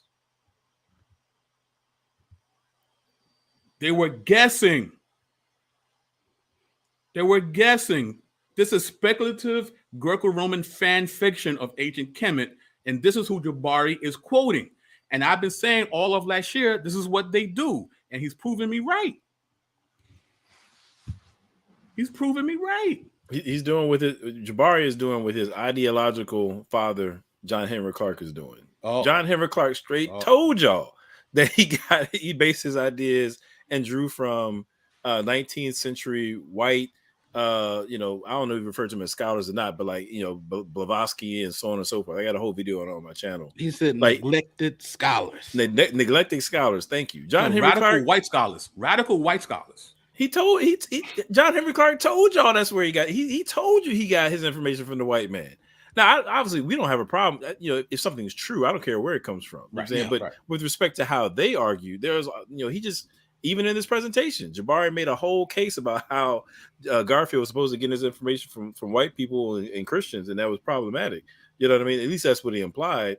And here we are. He's doing the same thing with respect to Plutarch. He's a hypocrite, just like John Henry Clark did with Helen. Now, watch this. We're going to show you how disrespectful Plutarch is when it comes to the Egyptian mythos, right?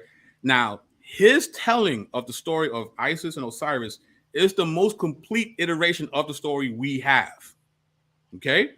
This is how, and this is quoted in the book that he's using, which is nothing but an anthology of Greco religions, right?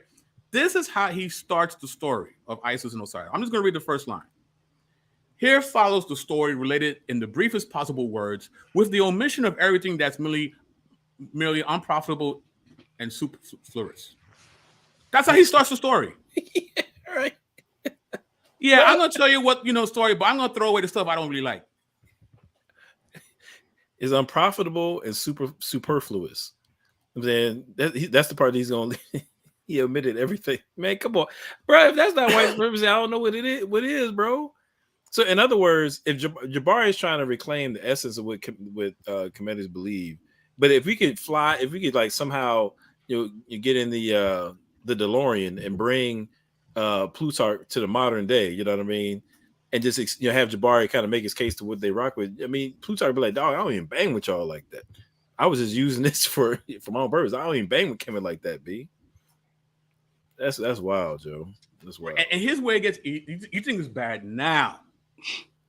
Okay, remember, I'm still quoting from this book that he got.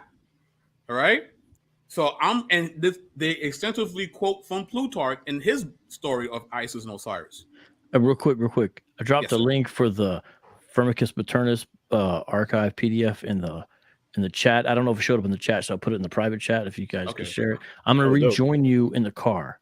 Just give me a second. I gotta jump in the car, run an errand, and I'll rejoin you in the car. See you in a second, guys. No problem. Yes, sir. All right, here's the link. All right. Now, he's quoting Plutarch in this book that he's quoting from. And Plutarch is retelling the story. Here's the dagger of all daggers for this whole virgin birth thing.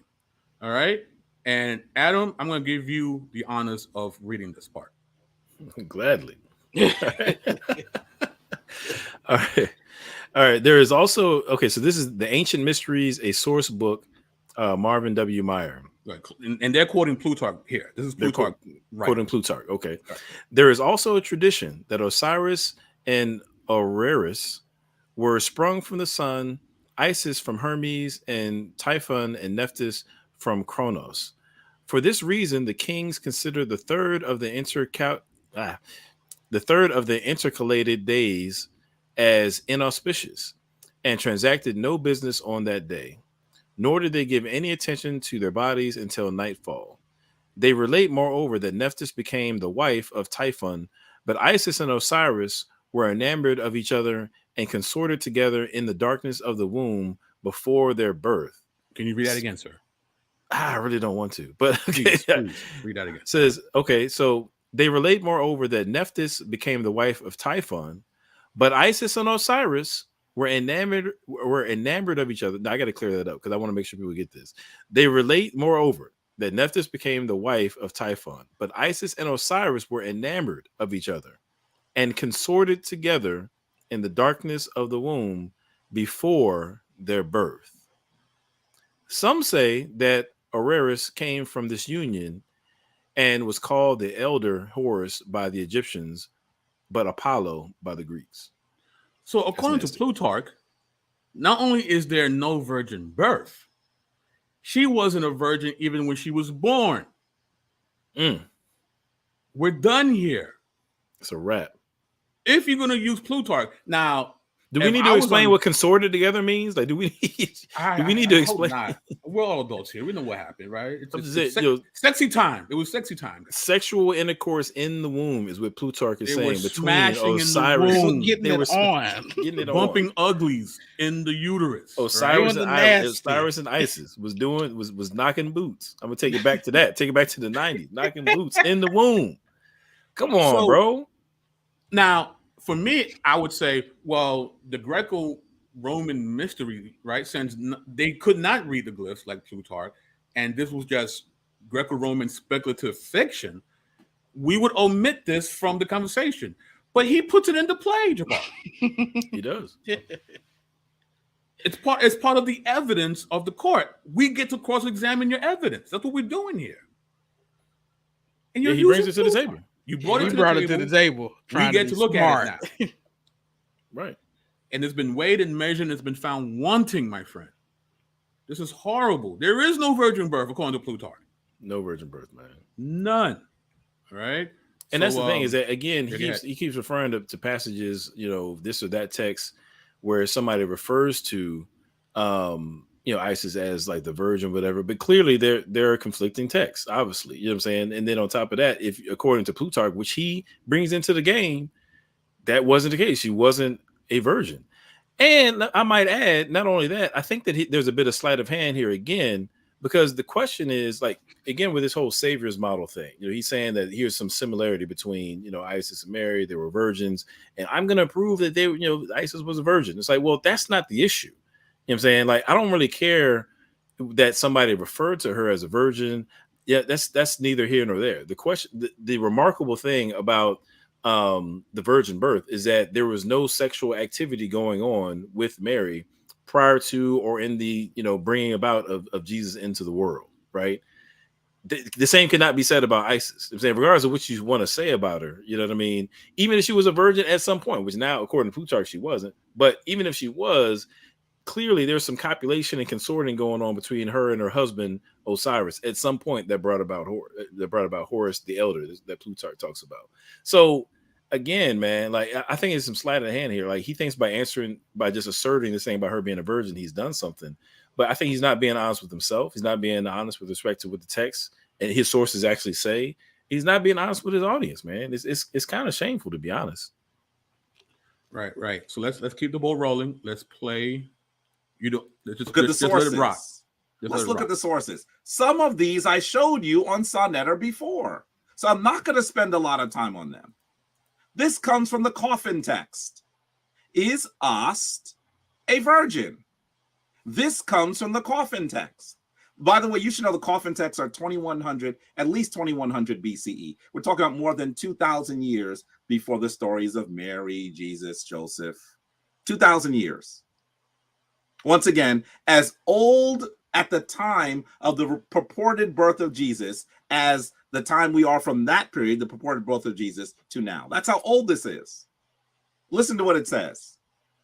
We begin to hear that Asar is a soul. Some people say, well, Asar was a human being. So how could she actually have a virgin birth if Asar is a human being? But he says very clearly that he is a soul, causing the soul to escape from the corpse. Another book for going out into the day. I am this great soul of Asar, who is whom the Neteru commanded to copulate with him. Now, did you hear that? Did you hear that? Did you hear that? You are hearing that Asar is saying that the copulation that occurred in the birth of Heru is a copulation with a soul, a spirit. He living on high by day, I have remade Asar from the efflux, which was in his flesh, from the seed which issued from his phallus, at the going out into the day, that he may copulate with it. I'm not going to read the rest of it here. You can read the rest of it here. It's utterance 94 of the coffin text. First of all, I believe he just cut himself pretty bad. Yeah. So, let's give some context, right? This is from the coffin text spells 94 to 96 and 488 to 500, the liturgy of ontological disassociation, the meaning of, I forgot what that word means in hieroglyphics, and its context. It says here, the group of texts which I will analyze forms a unit that in the whole of the coffin text presupposes a special category, at the same time is substantial in as much as it relates with the ba separation of the corpse, with emphasis in sexual relationships. This series gives the deceased the ability to reconstitute his funerary personality. Consequently, the heading of the coffin text spell 94 gives rise to a liturgical sequence that is directly linked to the so-called hour guards, the Virgil of the embalming hall the night before the burial. This liturgy is probably one of the most important because, quote, the ba and the body constituted a unity that has been broken up in death and has to be restored by mortuary rituals under conditions of separation. And even though there are many depictions of episodes of Egyptian funerary rituals, the liturgies accompanying the enactment unknown. The coffin text spell series 94 to 96, we try to sketch the particular context. The goal of the funerary rites was to bring about the separation of ba and corpse so that they could once again be placed into a relationship with one another. The last act of the burial procession before the actual interment was the making of an offering to the mummy under the open sky. Thus, in an oft-used offering spell, we find the ka, the mummy, the ba, and the corpse all mentioned. This is what's happening in this spell. The ba and the corpse have separated. So these series of rituals, they're trying to have some sort of connection between the ba and the corpse in the underworld. Why am I bringing this up? For this simple question, panelists, people in the chat, does this sound like anything you see in the Gospels? Nah, B. What are we stealing here? Nothing here is about the Gospels. The ka and the ba and the mummy, and there's a spell, and the funerary personality has to be reanimated. And I don't remember Jesus doing any of this stuff. He made it very clear. It's my body. I lay it down when I want to, and I bring it up when I want to. Boom. That's it. I would add too that, actually when it comes to the Christian conception of the New Testament conception of resurrection, as in like the final resurrection, we do believe that, obviously we will, live on in, the kingdom and so forth for eternity, but there's no indication that we're going to have the same body that we do now. Actually, the idea is that we're supposed to have a glorified body, a different body. Right. So it seems like they're trying to salvage the old joint, right? Exactly. They're trying to salvage the old body, Christian theology is that no, like, you know, this body here is done with. You know what I mean? We're going to have a glorified body that's not susceptible to, you know, the sin nature and so forth. You know what I mean? Right. So two totally different conceptions of eternality, embodied eternality, I should say. Right. So now with the context that we understand what's going on with this spell, MJ, we can now read the spell that Mr. Jabari was reading. MJ, if you could be so kind. Yeah, MJ, you can have this one, man. I'm still stained in my soul from the last thing I read. Yeah. Causing the soul to escape from the corpse, another book for going out into the day. I am the great soul of Osiris, whom the gods commanded to, wait for it, copulate with who? Him. He, living on high by day, have remade Osiris from the efflux which was in his flesh, from the seed which issued from his phallus. At the going out the day that he might copulate with it. I am the son of Osiris, his heir within his rank. I am the soul within his blood. I am he who uncovers this great crown of Lower Egypt, which belongs to Osiris, the uncovering of which the gods fear, because I am this great soul of Osiris, whom the gods commanded to copulate with who? Him. He, living on high by day. I have remade Osiris from the efflux of his flesh, from the seed which issued from his phallus, at the going out into the day that he might copulate with it. I am he who opened the place of slaughter, and the four parts are ready. They are ready. Now remember, his thing is that the virgin birth comes from Kemet, right? And he's using this particular spell as proof of that. Here's the problem with him using that spell for his argument. Who's missing in this spell? The woman? Yes! She's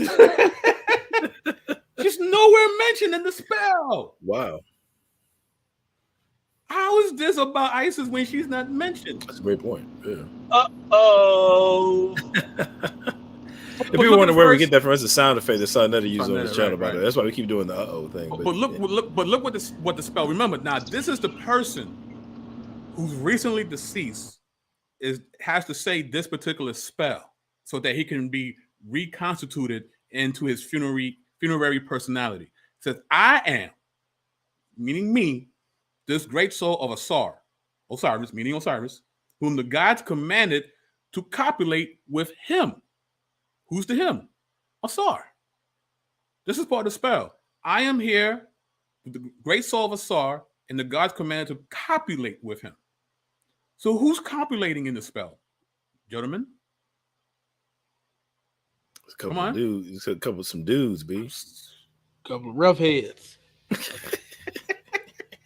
Hey man, I'm telling you right now, bro. I'm telling you straight up. If I was a Kemetic and came across this passage where it's supposedly part of my tradition is I've got to confess that I'm copulating with this male deity Asar. Hey man, I gotta holler at that underworld, B. I'm sorry. You just gotta forget the field of reeds, man. Y'all just gotta catch. But even if it's a soul, right? But even if it's a soul, I don't even care. It's crazy. I don't care at all. You know what I would do? Okay. You know what I would do? I would blame it on the white man. I would say the Greeks, no pun intended, inserted that. And just in case you don't know what copulate means, sexual intercourse, ladies and gentlemen. Sexual intercourse. What in the world does this spell got to do with Isis? And even if you try to put Isis in here some kind of way, the reality is there's no getting around it. Like obviously, it's the word copulate is mentioned in there like 5-6 times. It's talking about the seed, the efflux that was issued from his phallus, and so on and so forth. Phallus meaning like the penis. If anybody doesn't know what that means, you know what I mean. It's clearly describing a sexual act. And at best, even if you're going to try to put Isis in here, at best you have, I guess, like what he refers to as a soul. Again, like I said before, like some sort of divinity having sex with another divinity. That's what that is. Two beings having sex with one another. So it's not going to work, dog. Either you got to rock with, Osiris having sex with Isis. If you don't want to say it, I mean, it doesn't matter what form she was in, whether human or otherwise. It doesn't matter. You got sex going on. That is in no way reflective of what happened in the biblical text, where, again, I've explained this before, maybe I need to say it again, but when you look in the biblical text where it talks about the Holy Spirit came upon Mary, that same phrase "came upon" is used for several different persons, male or female, throughout the Old Testament as meaning an empowerment. The Holy Spirit came upon Samson, empowered him to kill a bunch of Philistines, or came upon this person, that person. Is not in any way intended to be taken in a sexual manner, that phrase. So that you definitely got some sex going on. Here in Kemet, you know what I mean? The same cannot be said for the biblical narrative. Yeah, you have some homosexual sex going on. Pretty much. It's not just in the background, it's in the foreground. But like in the Gospel of Luke, she says to the angel Gabriel, the messenger, about this miraculous conception, how will it be? I've never known a man. The answer is the Holy Spirit will overshadow you. I always found that to be a good English translation. I think it accurately describes, but it's interesting. It says overshadow you. This is nothing sexual there. I mean, by definition, the Holy Spirit is the Holy Spirit. He really is. He's not embodied. He's not physical. He's not material. He is the Holy Spirit. Yeah, there you go. All right, so let's keep trucking here. Do we have to? Yes, sir. Yes, sir. Man, theology is nasty, bro. I'm just they saying, are setting man. that Asar is a soul, not a human being at the time. And then we see also in the coffin text in Utterance 148 that Ost is impregnated by thunder. Remember, 2100 BCE. 2100 BCE. The taking shape as a falcon. The lightning flash strikes and the Neteru are afraid. Ost wakes up pregnant with the seed of her brother Asar. Did you hear that? The woman raises herself in a hurry, her heart rejoicing over the seed of her brother Asar, and she says, "O Neteru, I am Ost, the sister of Asar, who wept for the father of the Neteru Asar, who parted the slaughterings of the two lands. His seed is within my body, and it is as the son of the foremost of the Aeneid, who will rule this land, and who will become the heir to Geb, and who will speak for his father, and who will slay the enemy of his father Asar, that I have molded the shape of the Neteru within my egg." So we're seeing. All right, so in this spell, does this spell say that the thunder impregnated Isis? Does it say that? Does it actually say that? Can't hear you, Adam. You muted, Adam. Oh, that was an old snap. Does it say it? It doesn't say it. He just infers that into the text. It never says the thunder. Thunder happens, and she wakes up and she realizes she's pregnant. And he wants us to think that one had to do with the other. Nowhere in the spell does it say that, though. It's really that simple. I don't gotta go find some ancient text. This simple reading comprehension. It doesn't say it here. It just doesn't. All right, let's keep playing. It's that simple. It's bad. Here in the coffin text, 2,000 years plus before the narrative of Mary, that Ost here is impregnated by a lightning flash. Then there's the papyrus of Nesmin, also should be known as Nessie Amsu. This is on the Bremer Rhind papyrus, which is in the British Museum. And here's the description, the translation, the analysis of the text by R.O. Faulkner. Of course, Reggie knows R.O. Faulkner. Some of you should know R.O. Faulkner. R.O. Faulkner is actually one of the scholars that is most known for the translation and analysis of the Kemetic language. And this was in the Journal of Egyptian Archaeology. Take a look at what he writes. This is in the footnotes. Yes, as a scholar, you must read the footnotes. I learned that. I'll tell you that story at another time. Listen to what he says. Here begins the stanzas of the Festival of the Two Kites, which is celebrated in the Temple of Osiris, first of the Westerners, the great god, Lord of Abydos. In the 4th month of inundation, on the 22nd day down to the 26th day. They're telling you about the celebration of Asar. The entire temple shall be sanctified, and now shall be brought in 2 women, pure of body and virgin, with the hair of their bodies removed, their heads adorned with wigs. What is he describing here? He is actually describing those women that would be used in the magisterial acting out of this ritual. The priest wrote who should play Ast and Inbethet, who the Greeks called Isis and Nephthys. And the priests are writing, as they do this ceremony for people to view, that the women who should play them should be women of beautiful, pure bodies and virgin. That's who should play these 2 ladies. All right. So he's quoting from, yes, vocab. You want to say something? No, they're reenacting this ritual. I don't, to what level does this go? But because they act, anyways, I'm listening. No, I'm just listening. I got to get off in a second though. Okay. I will have to watch the rest from the live chat. But go ahead. All right, no problem. So believe it or not, I do not have that that quote from archaeological thing, right? I don't have that. But I do have Faulkner's Papyrus Brahmin Ryan from the British Museum, though. So,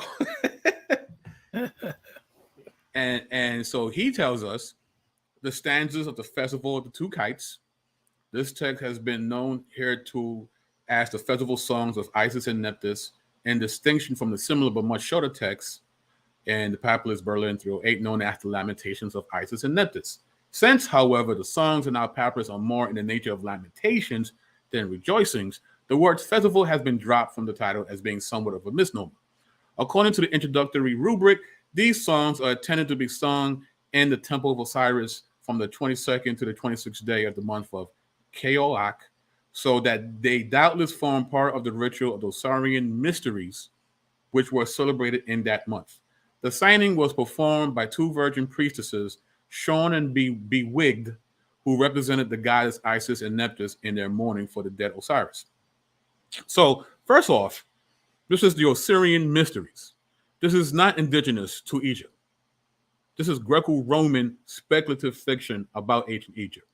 Anytime you see anything like mysteries to it, it's coming from that part of time, right? So we're already in a bad place for Jabari. Now, yes, they do choose 2 virgins to play the parts of Isis and Nephthys, right? Now, of course, he leaves it like that because he wants you to believe that, well, she has to be a virgin because Isis was a virgin. Couple problems with that. One, Plutarch already showed us that Isis is not a virgin. They've been smashing since the womb, right? But why do both of them have to be virgins? It says here both virgin priestesses had to be virgins. That's a good point. Right? Now, what about Nephthys? Could it be that because they're goddesses, the humans have to be pure in order to play the roles of goddesses? I think that's more to the point, because look at this, right? This is now, let's read a little bit about these lamentations of Isis and Nephthys, right? Actually, no, for the sake of time, let me get to the part. All right. Osiris' brother Set grew jealous of their success and power. He was already plotting against the king when his wife, Nephthys, overcome by the beauty of Osiris, transformed herself into the shape of Isis and seduced the king. So guess what, ladies and gentlemen? Nephthys also is not a virgin. Wow. Because first of all, she was already the wife of Set. So she's already not a virgin already. But Right. then she cheats on Set and smashes the homie Osiris. No. This is becoming a ancient love and hip hop Brothel. It's a love and hip hop Right. episode. Right. It's nasty, bro. How is this the gospel? Oh my goodness. I mean, like, really, like, how is this the gospel? But I mean, and to your point, though, you know, it seems like I think that lends credibility to.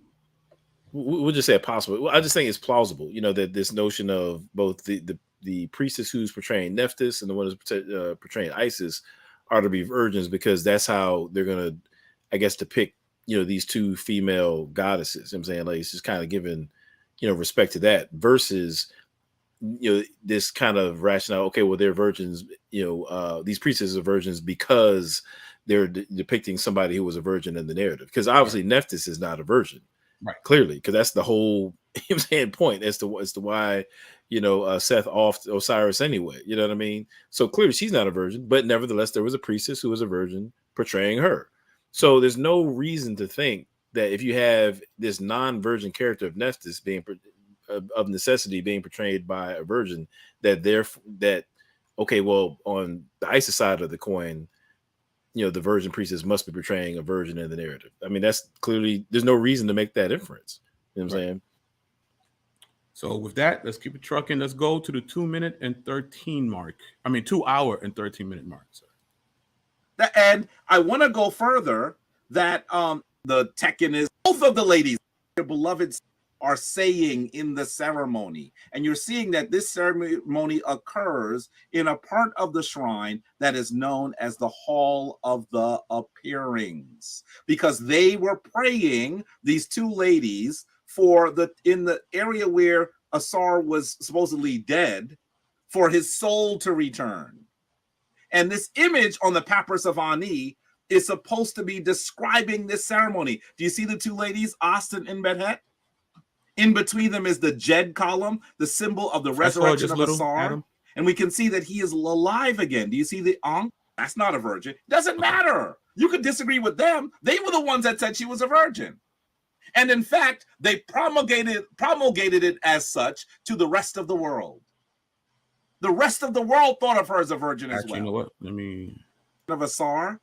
And we can see that he is alive again. Do you see this Isis? That they might help the world. Too far. And this is also part of what is being read here. I have to let it rock.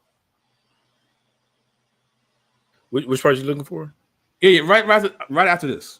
Just let it rock. Okay. Yeah. Ast speaks. She says, "Come to your house. Come to your house. You of On, come to your house. Your foes are not. Oh, good musicians, come to your house. Behold me, I am your beloved sister. You shall not part from me. Oh, good youth, come to your house. Long, long have I not seen you. My heart mourns for you. My eyes seek you. I search for you to see you. Come to your beloved, come to your beloved." This is what these ladies are saying in the ceremony. And you're seeing that this ceremony occurs in a part of the shrine that is known as the Hall of the Appearings, because they were praying, these two ladies, in the area where Asar was supposedly dead, for his soul to return. And this image on the papyrus of Ani is supposed to be describing this ceremony. Do you see the two ladies, Austin and Bedhet? In between them is the Jed column, the symbol of the resurrection of Asar.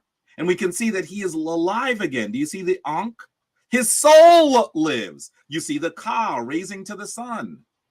By the way, raising to the sun. This is also, I could have used this for the winter solstice. We're not going to do that today. But I want you to understand that this image, in many ways, is this image. In many ways, it's this image. Look at the similarities. I'm not just looking at one picture and the other and saying these are the same. I read you the glyphs. I know we're trying to get somewhere else, but I just got to say this is the kind of stuff that I'm talking about. Like, this is bootleg pseudo scholarship right here. Again, you know what I'm saying? Listen to what he just said. He said, well, this is in many ways like the picture on the right. You know what I mean? He's trying to draw this, like, kind of just really basically he's expecting you to fill in the gaps where he's not giving the evidence. Right. He's just kind of using, rhetorical skill to get you to do that. But the reality is, again, if you really want to undercut, Christianity, you've got to go to the text. You can't be drawn from, pictures from centuries after Christianity was established to try to make a case that one came from the other. You got to get to the text, and that's not what he does in his presentation. And he says, here, I read you the text. Well, you didn't read from the New Testament text. you may have read from some of the Kemetic text, but you didn't then take that and draw us a nice little line to connect the dots between the Kemetic text and the New Testament text. You didn't do that. So I mean, again, man, maybe he's just in the text that he's showing, we're showing that he's either fudging, misreading, right? So it's like your reading hasn't helped your argumentation either. It hasn't. Right? It hasn't. So yeah. Anyway, keep going. Yeah. Read you the text. They're praying for the soul of Asar to return, and that is exactly what occurred in this image of Jesus rolling away the stone for the tomb. Let's continue.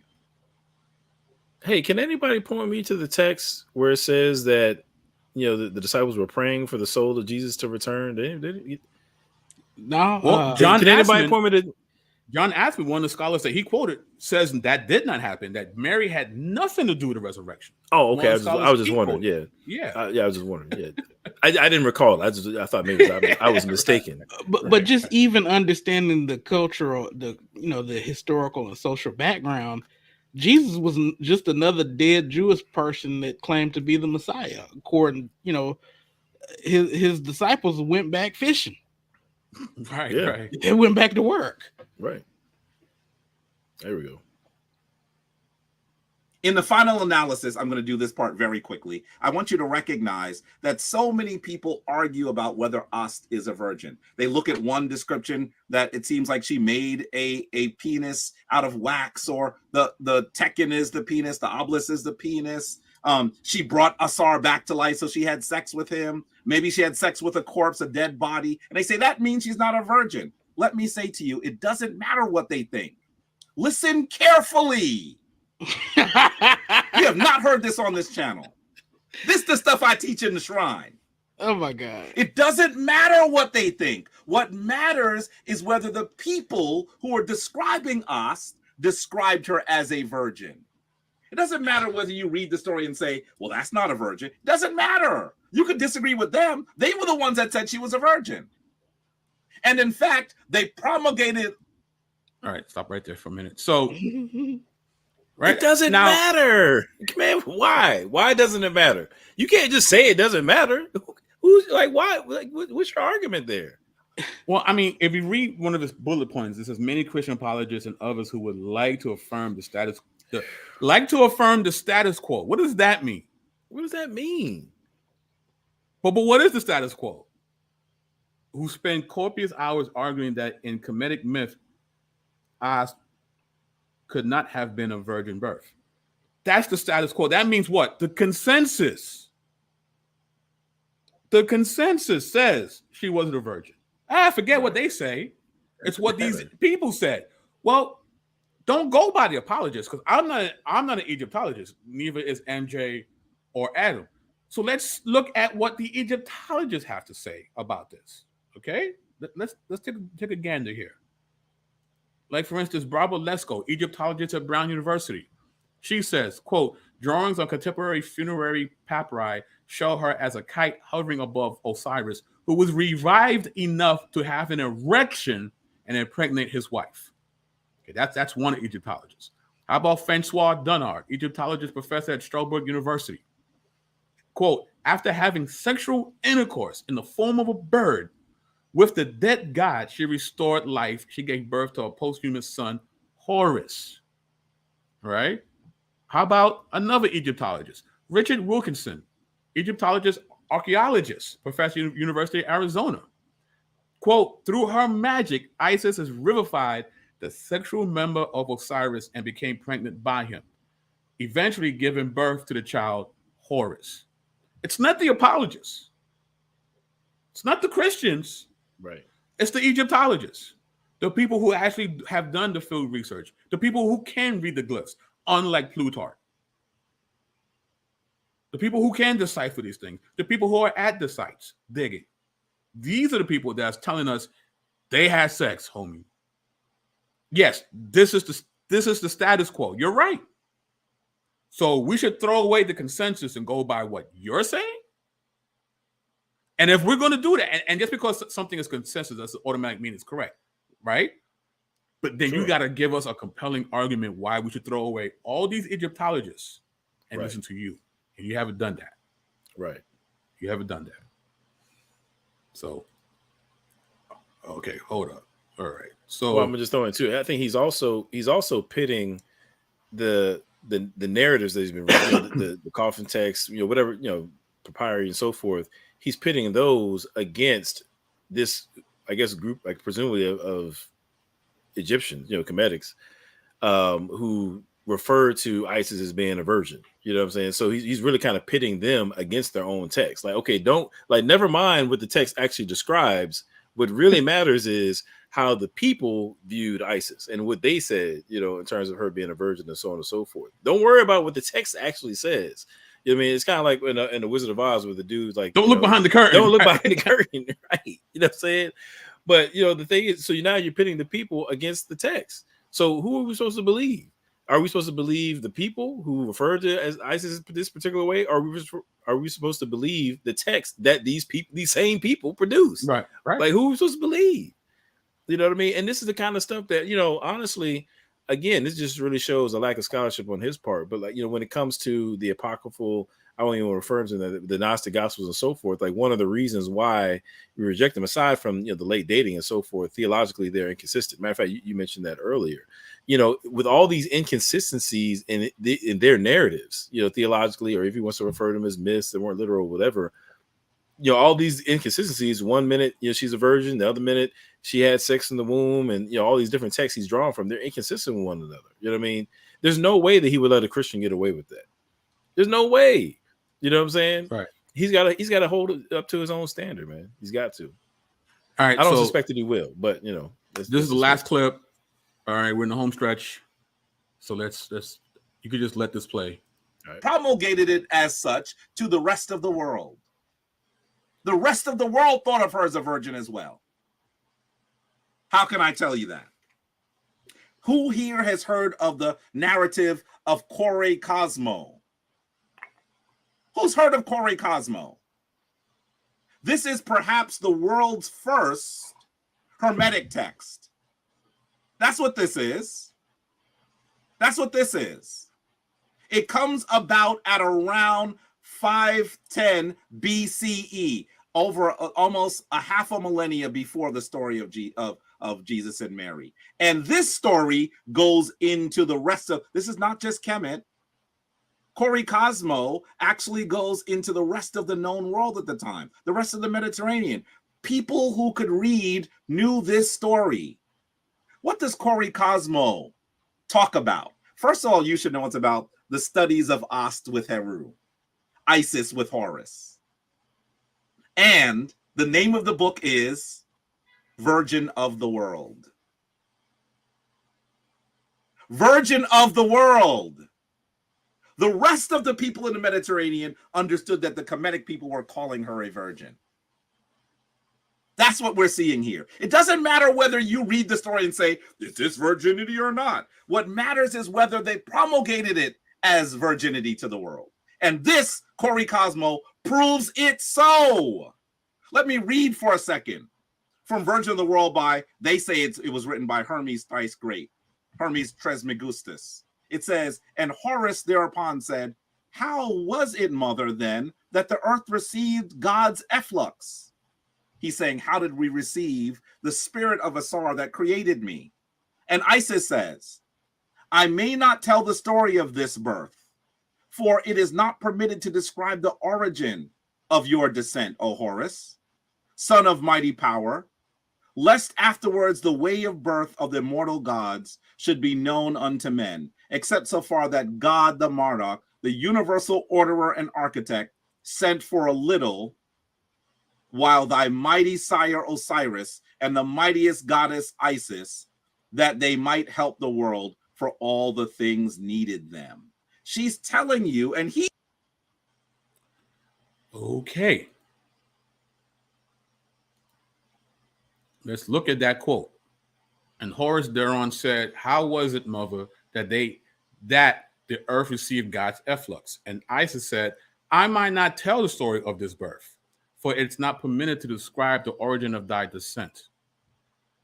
The son is asking Isis, how was my birth? How did I come to be? And she said, nah, fam, I can't tell you that. Wait a minute.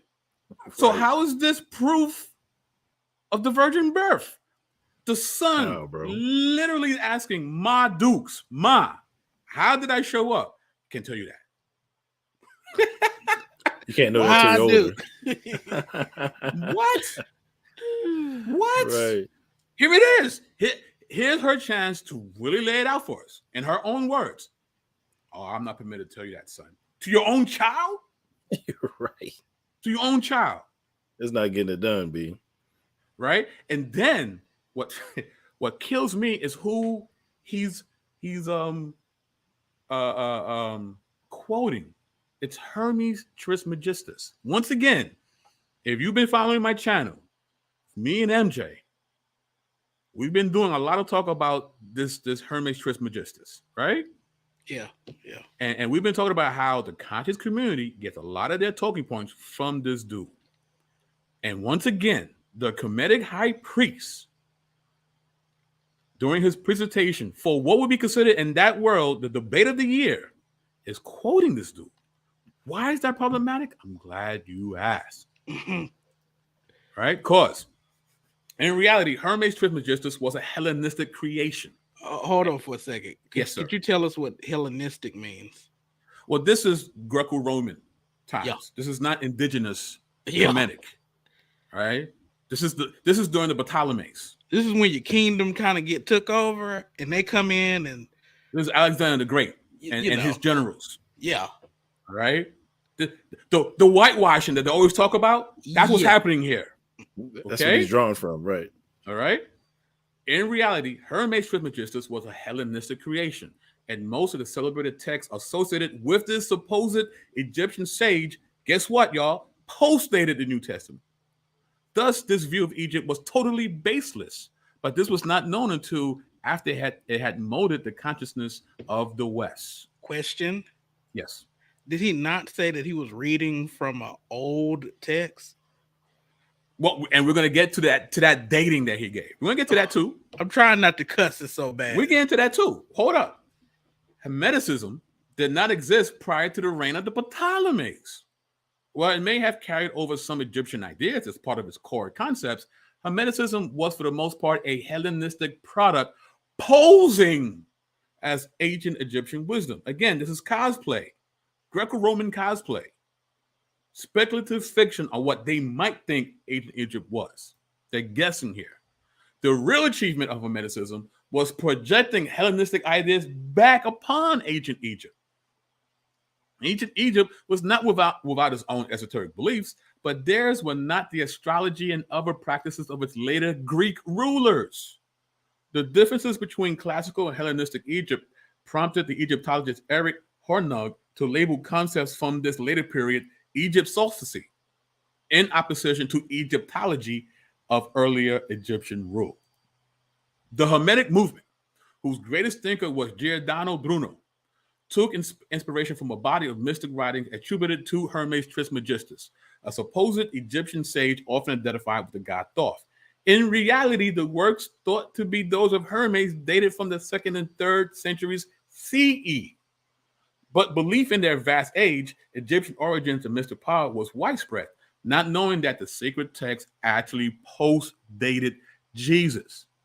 Adepts were also impressed by the seemingly uncanny anticipations of Christian teachings they contained, hermetic doctrine. All right? Now, this guy, Isaac Casaubon, he comes into play. He says, Casaubon's careful analysis detected the clear style and usage of late antiquity in Corpus Hermeticum. He demonstrated the texts originated in this period were likely written after the New Testament, and any proposed authorship in ancient Egypt was untenable. The Corpus Hermeticum was a product of the first few centuries AD without any connection to an ancient Egyptian sage. In other words, the Corpus Hermeticum was a fraud. This man is using fraudulent literature to advance his arguments. Right? So now, why are we talking about this in a large scope? Let's zero down more, right? So this is from Hermetica 2, excerpt of Strobius, papyrus fragments, ancient testimonies, and an English translation with notes and introduction. And it says here, there's no overriding reason to date the Strobian and other Hermetic fragments outside the date range of the Corpus Hermeticum, that is from the 1st to the late 3rd century CE.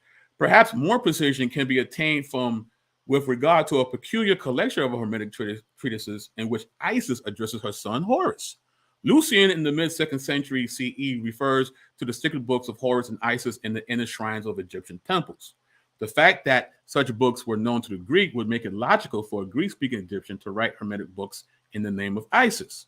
Walter Scott used external criteria to narrow the date of one particular tractate, namely the Corey Cosmo.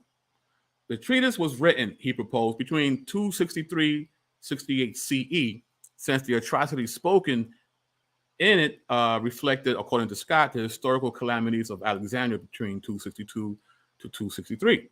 As Scott himself admitted, however, matching generalized literary description of specific historical events is precarious. Slightly more accurate is the stylistic criteria pointed out by Edward Norden. Maya's law of the essential clausia is largely, though invariably, observed in the elevated passage of the Corey Cosmo. Thus, on the grounds of prose rhythm, one would place the Corey Cosmo not earlier than around 300 CE. Not 500 BCE. Come on, man. Like the rest of the Hermetic literature. Fraudulent. This guy never existed. This is fan fiction speculating what it could have been in ancient Egypt. And this is what he's using as his argument for Christians ripping off ancient Egypt. At this point, you're not talking about ancient Egypt, bro. You're talking Marvel Comics right now. Right. It's the You MCU. really are. It's so sad, man. I mean, and I know you guys another point to make, but again, just basic timelines, bro. You're saying you cannot prove that Christians stole something from Kemet if you're appealing to these sources that come about centuries after the establishment of Christianity. 3rd century, 4th century, so forth. So you're gonna disregard the New Testament text, right? Matthew, Mark, Luke, John, whatever. You're not gonna quote any of them, but you are gonna quote from a made-up dude. What's his name? I can't pronounce it. Trismegistus or whatever his name is. Hermes Trismegistus. Hermes Trismegistus. There you go. I can't pronounce that. So you're gonna rock with that dude. You know what I mean? A made-up cat. I'm saying from like centuries afterwards, but. Oh no, we're not supposed to look at the narrative. No, we're not supposed to pay attention to what the narrative, what the claims actually say. No, we got to rock with Hermes or whatever his name is. Right. You know what his name is, man. This is garbage, man. This is not good scholarship. So check it out, right? So the Corey Cosmo that he's saying, and this is his dagger. This is his ace in the hole. This Corey Cosmo, right? Right. So one, post-age Christianity. It's ascribed, and if you notice too, he put some distance between him and Trismegistus. He said they call him that. I don't know if you peeped that. He did. Try to put a little distance there, right? But you're using him. He's in play. He's in play. Right. So now we see that it's 4th century CE, not BCE, CE, and the person that it ascribes to is fraud. He's a fiction. In fact, this whole corpus of literature is nothing more than Greco-Roman speculative fan fiction of Egypt. And now we're going to get to the name of the book, because he calls it, right, it's Virgin of the World. Well, here's an article by Jackson H., and it's called Pupil of the Eye of the World, from Chronique d'Egypte, right? I guess that's the best way I can say it. So, the problem with that title of the beautiful Hermetic cosmology named Corey Cosmo has never been completely resolved, as far at least as the question to whom the title refers is concerned. Although other proposals have been offered, there is a general consensus among scholars which agrees with Bosset in holding, can't say that part, the primacy of the goddess as narrator, revelator, and eventually as protagonist in the document, when taken together with the weaknesses of other proposals, tells decidedly in favor of this conclusion. The central problem lies in deciphering what Corey Cosmo means as a description of Isis. The difficulty is twofold. A, in which sense, girl, young woman, or pupil of the eye are we to take the word here? And B, how we are to understand that's Cosmo, in relation to Isis as the other Greek word. However, the first question is resolved. The second is readily answered. For the Corey Cosmo is quite explicit concerning Isis' relationship to the world. Since makes the goddess, I guess, in synergy with Osiris, I guess maybe synergy, do you mean, of the god, an emanation sent into the world by him to be an observer, judge, helper of the affairs of mankind, it is patent that in the title cannot be a genitive of source, but rather of object, and the object is the world of men. Behind the choice of the world, then, lies the claim to universality, typical of Isaic propaganda in the Greco-Roman era. Again, this is Greco-Roman literature. This is not indigenous to Kemet. But the first question is much thornier. Vacillation between the two alternative meanings has prevailed from the title's first translator, Francisco Parazzi, in 1591, down to the latest. It may well be that some lost portion of the work laid the issue decisively to rest, but if so, we shall probably never know. Yet even imperfectly preserved as it is, the Corey Cosmo does provide us with clues that, interpreted in conjunction with native Egyptian as well as with Greek traditions, suffice to allow us to deduce what the author meant by naming Isis. He or she intended what indeed may only have been fully intelligible to an initiate, pupil of the eye of the world.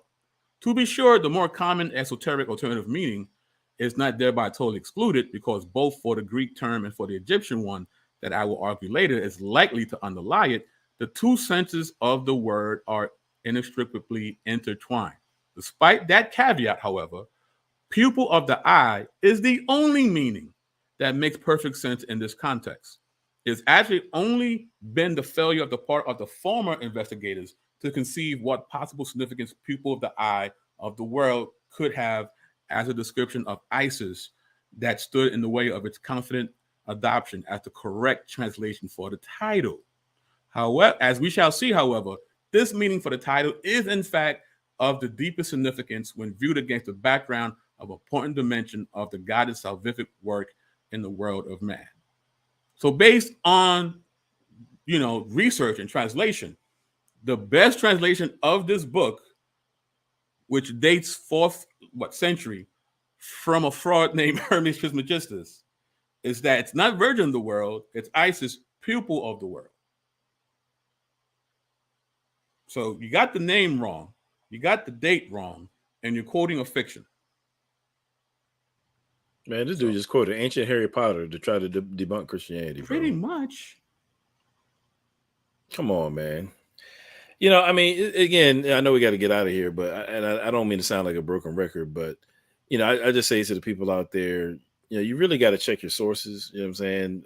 Just because somebody is on YouTube, don't take their word for what they're saying. Even right now, if you're watching this right now, go check up on what we're saying. See if we're quoting stuff correctly. Make sure we're using things in context. The sources are there. We got the slides up on the screen. You know what I'm saying? You can look up yourself. But when it comes to this kind of stuff, man, I think is a real travesty with in terms of what Jabari continues to bring to the community. It's just dragging us down, man. Like we shouldn't be wasting time on this kind of garbage. You know what I mean? It's sad, bro. It's sad. Vocab? I don't know how much you heard. Yeah, no, I heard a good amount. It's almost as if Jabari misunderstands or misuses his own sources that he brings out, But I mean, what's sad about this is I hope when people see us go through these things, this is why this case for a mythicist Jesus, Jabari is a perfect example of why the case is always, I don't want to say laughed at by scholars, but not taken seriously by scholars who are familiar with the field, because I don't know how else to say it, but to the uninitiated, if you haven't dabbled much in New Testament studies, if you haven't dabbled much in Greco-Roman history, if you haven't dabbled much in Second Temple Judaism, and I'll just even say dabbled, like a strong enough passing familiarity with some of the relevant fields to this, maybe even if you haven't dabbled in a sane version of comparative religions, if you haven't done that, and then you're looking for something essentially to bash whatever you don't like, in this case, Christianity, and you see someone presenting these things in this way, you're not going to you trust him. He seems reputable to you. You're not going to track down these things and say, and it seems like a legitimate case, and that's why I called it sophistry. Sophistry is argumentation that appears plausible, but it is fallacious. A lot of times the user may have an inkling of that as well, but it's essentially designed to snow an audience, and that's what happens. And I went through the comments of the Jabari presentation on the Sonneted channel, and it was what I expected, but still sad. The level of where people thought that a massive service had been performed in relationship to bringing forth a legitimately scholastic picture. I mean, that's the comments are filled with people like, yeah, that's right. How can anyone, this is obvious. And it's tragic. And you just see the deception is real, but the people usually want to believe or don't want to believe, depending on what we're talking about. And you have a willing co-conspirator, essentially, with Jabari, and he's like a higher grade, to be frank with you, the lower grade guys, like a Shaka Atmos or whoever. And you look and you say, man, and that's why no one wants to do urban apologetics. That's true, man. It's sad. That's why. A lot of work, man. Hey, Alfredo, is there any possible way we could play like a real quick snippet, like just something else I wanted to touch on? Is that possible, or do you want to? For you, man, let's go. You sure? Okay, cool. Real quick. If you're feeling inspired, yeah. I think I know where it is too. That it is the spirit of a. Oh, did I pause it? Yes, you did. Oh, oops. Jesus Christ. This comes from.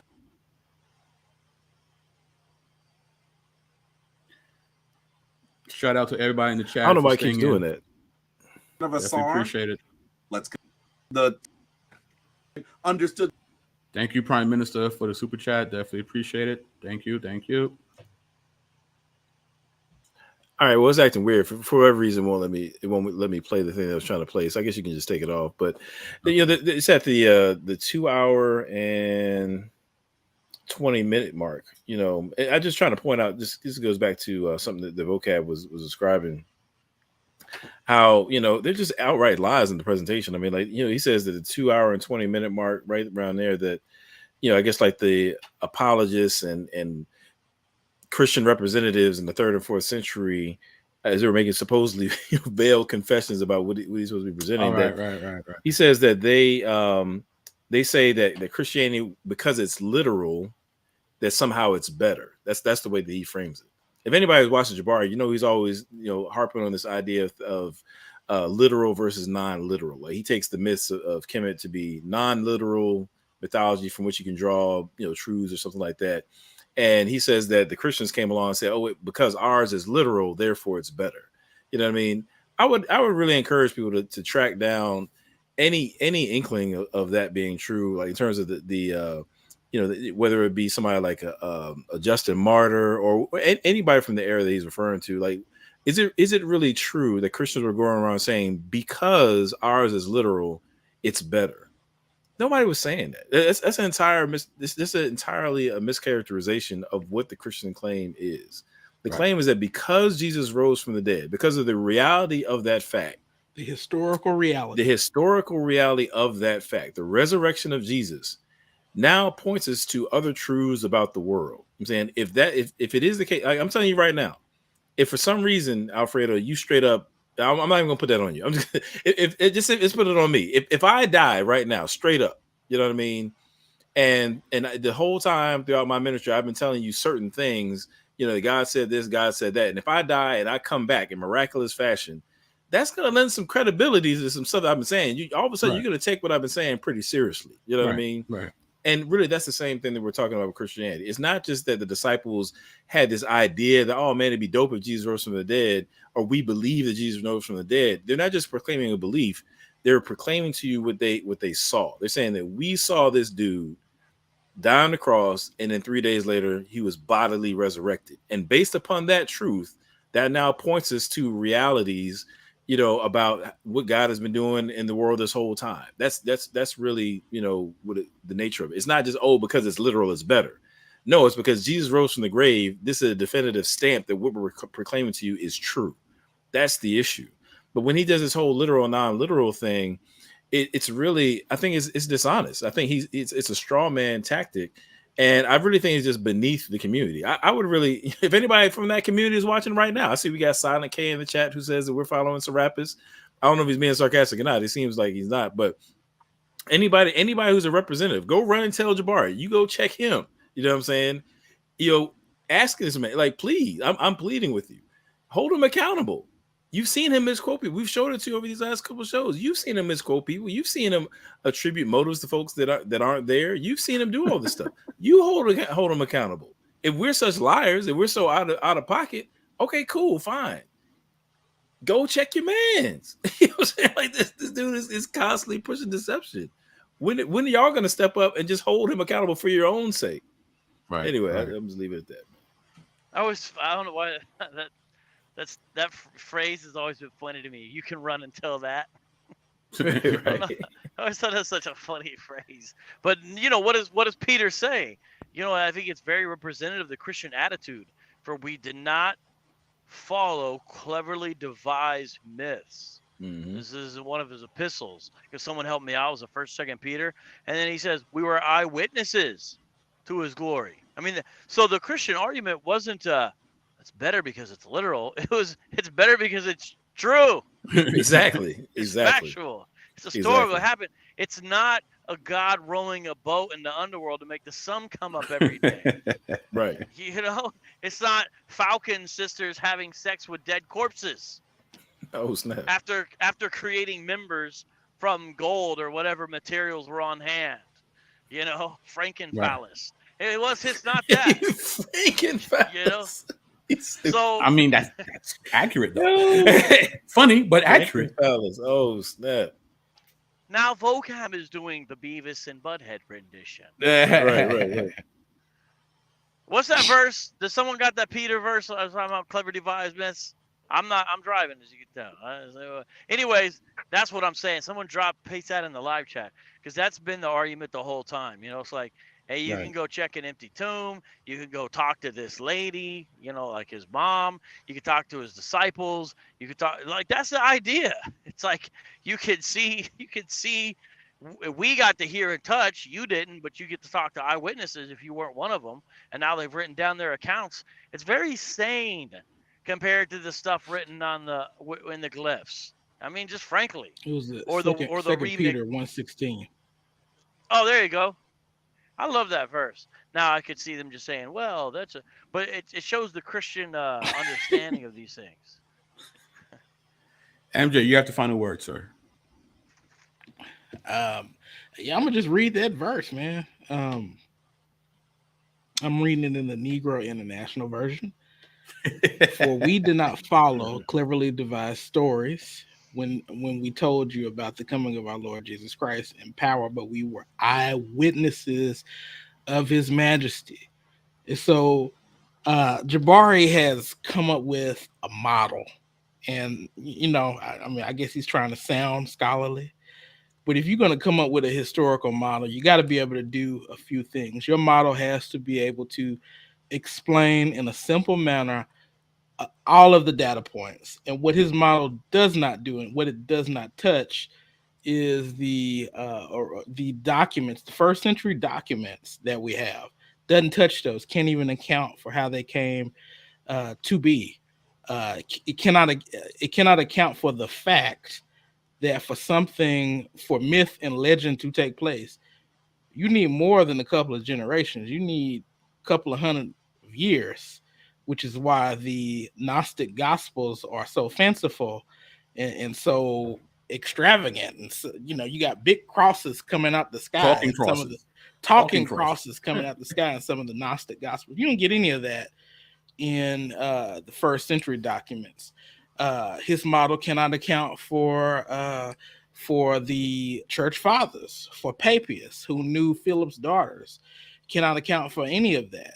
And so, you know, we talked about connect the dots. So what about the fact that a number of Jesus followers couldn't read or write, but all of a sudden we're supposed to believe that they can read the hieroglyphs, that they somehow went all the way to Egypt, looked at the writings on the wall, took notes, came back, and I don't know. I'm guessing Jabari might have us to believe that all of this was done at the Council of Nicaea.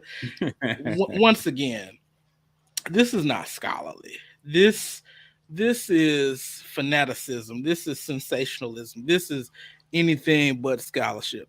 This is slop thrown at our African American brothers and sisters, or our brothers and sisters from the diaspora, however you want to say it.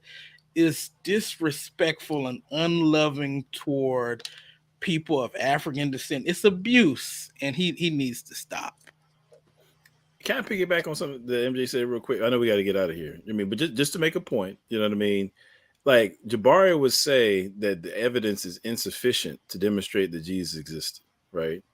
Yet he would have us believe that there is somebody, who, to MJ's point, was knowledgeable enough about the glyphs and Egyptian myths that they were able to insert that into the first century church, and it reverberates throughout Christian history.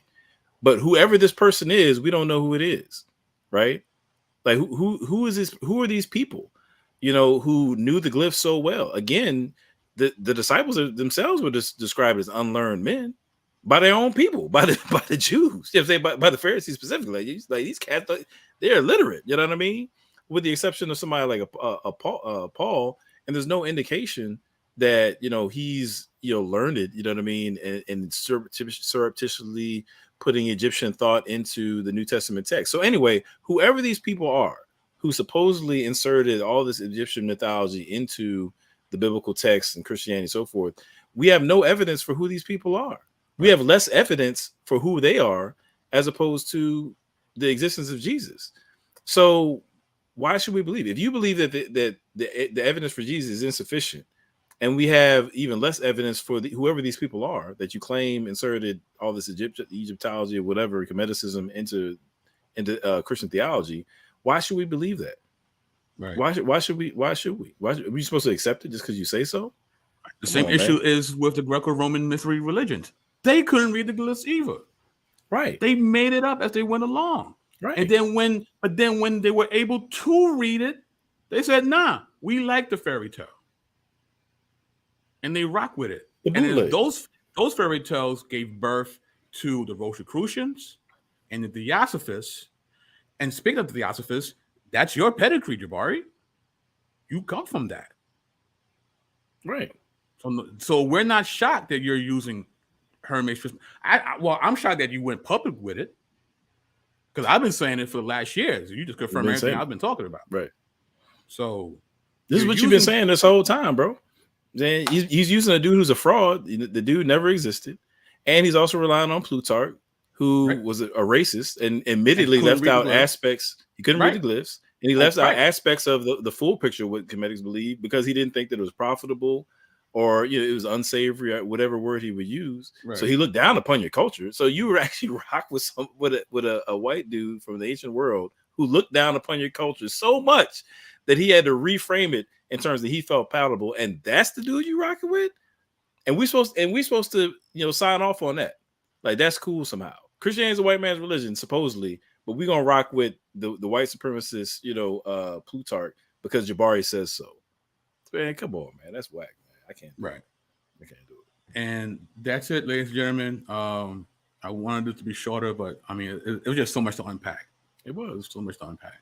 Yeah. So I don't know if there'll be a part 3. Should there be a part 3, guys? I mean, I think Adam wants to tackle those church father quotes that Jabari was using. I think we should. I think we should just double down and get it done. I'm not sure when we can knock it out, but it's I think it's worth it. It's kind of like in the 8 Mile joint, you know what I mean? Where Eminem, I think it was from 8 Mile, he's like, anything you say can and will be used against you. You know what I mean? It's kind of like that. That's what this is. Basically. He said a lot. You know what I mean? He did say a lot. So we got to deal with it. Cool. Revelators like, we need a part 3. All right. We'll look into it, guys. He's like, yeah, Amir, yes, part 3, please. Well, answer that Okay, question. all right. The people are talking. So People have spoken. people have spoken. So we'll try to meet the need of the people. So with that being said, ladies and gentlemen, it is Adam, MJ, and BK. Peace.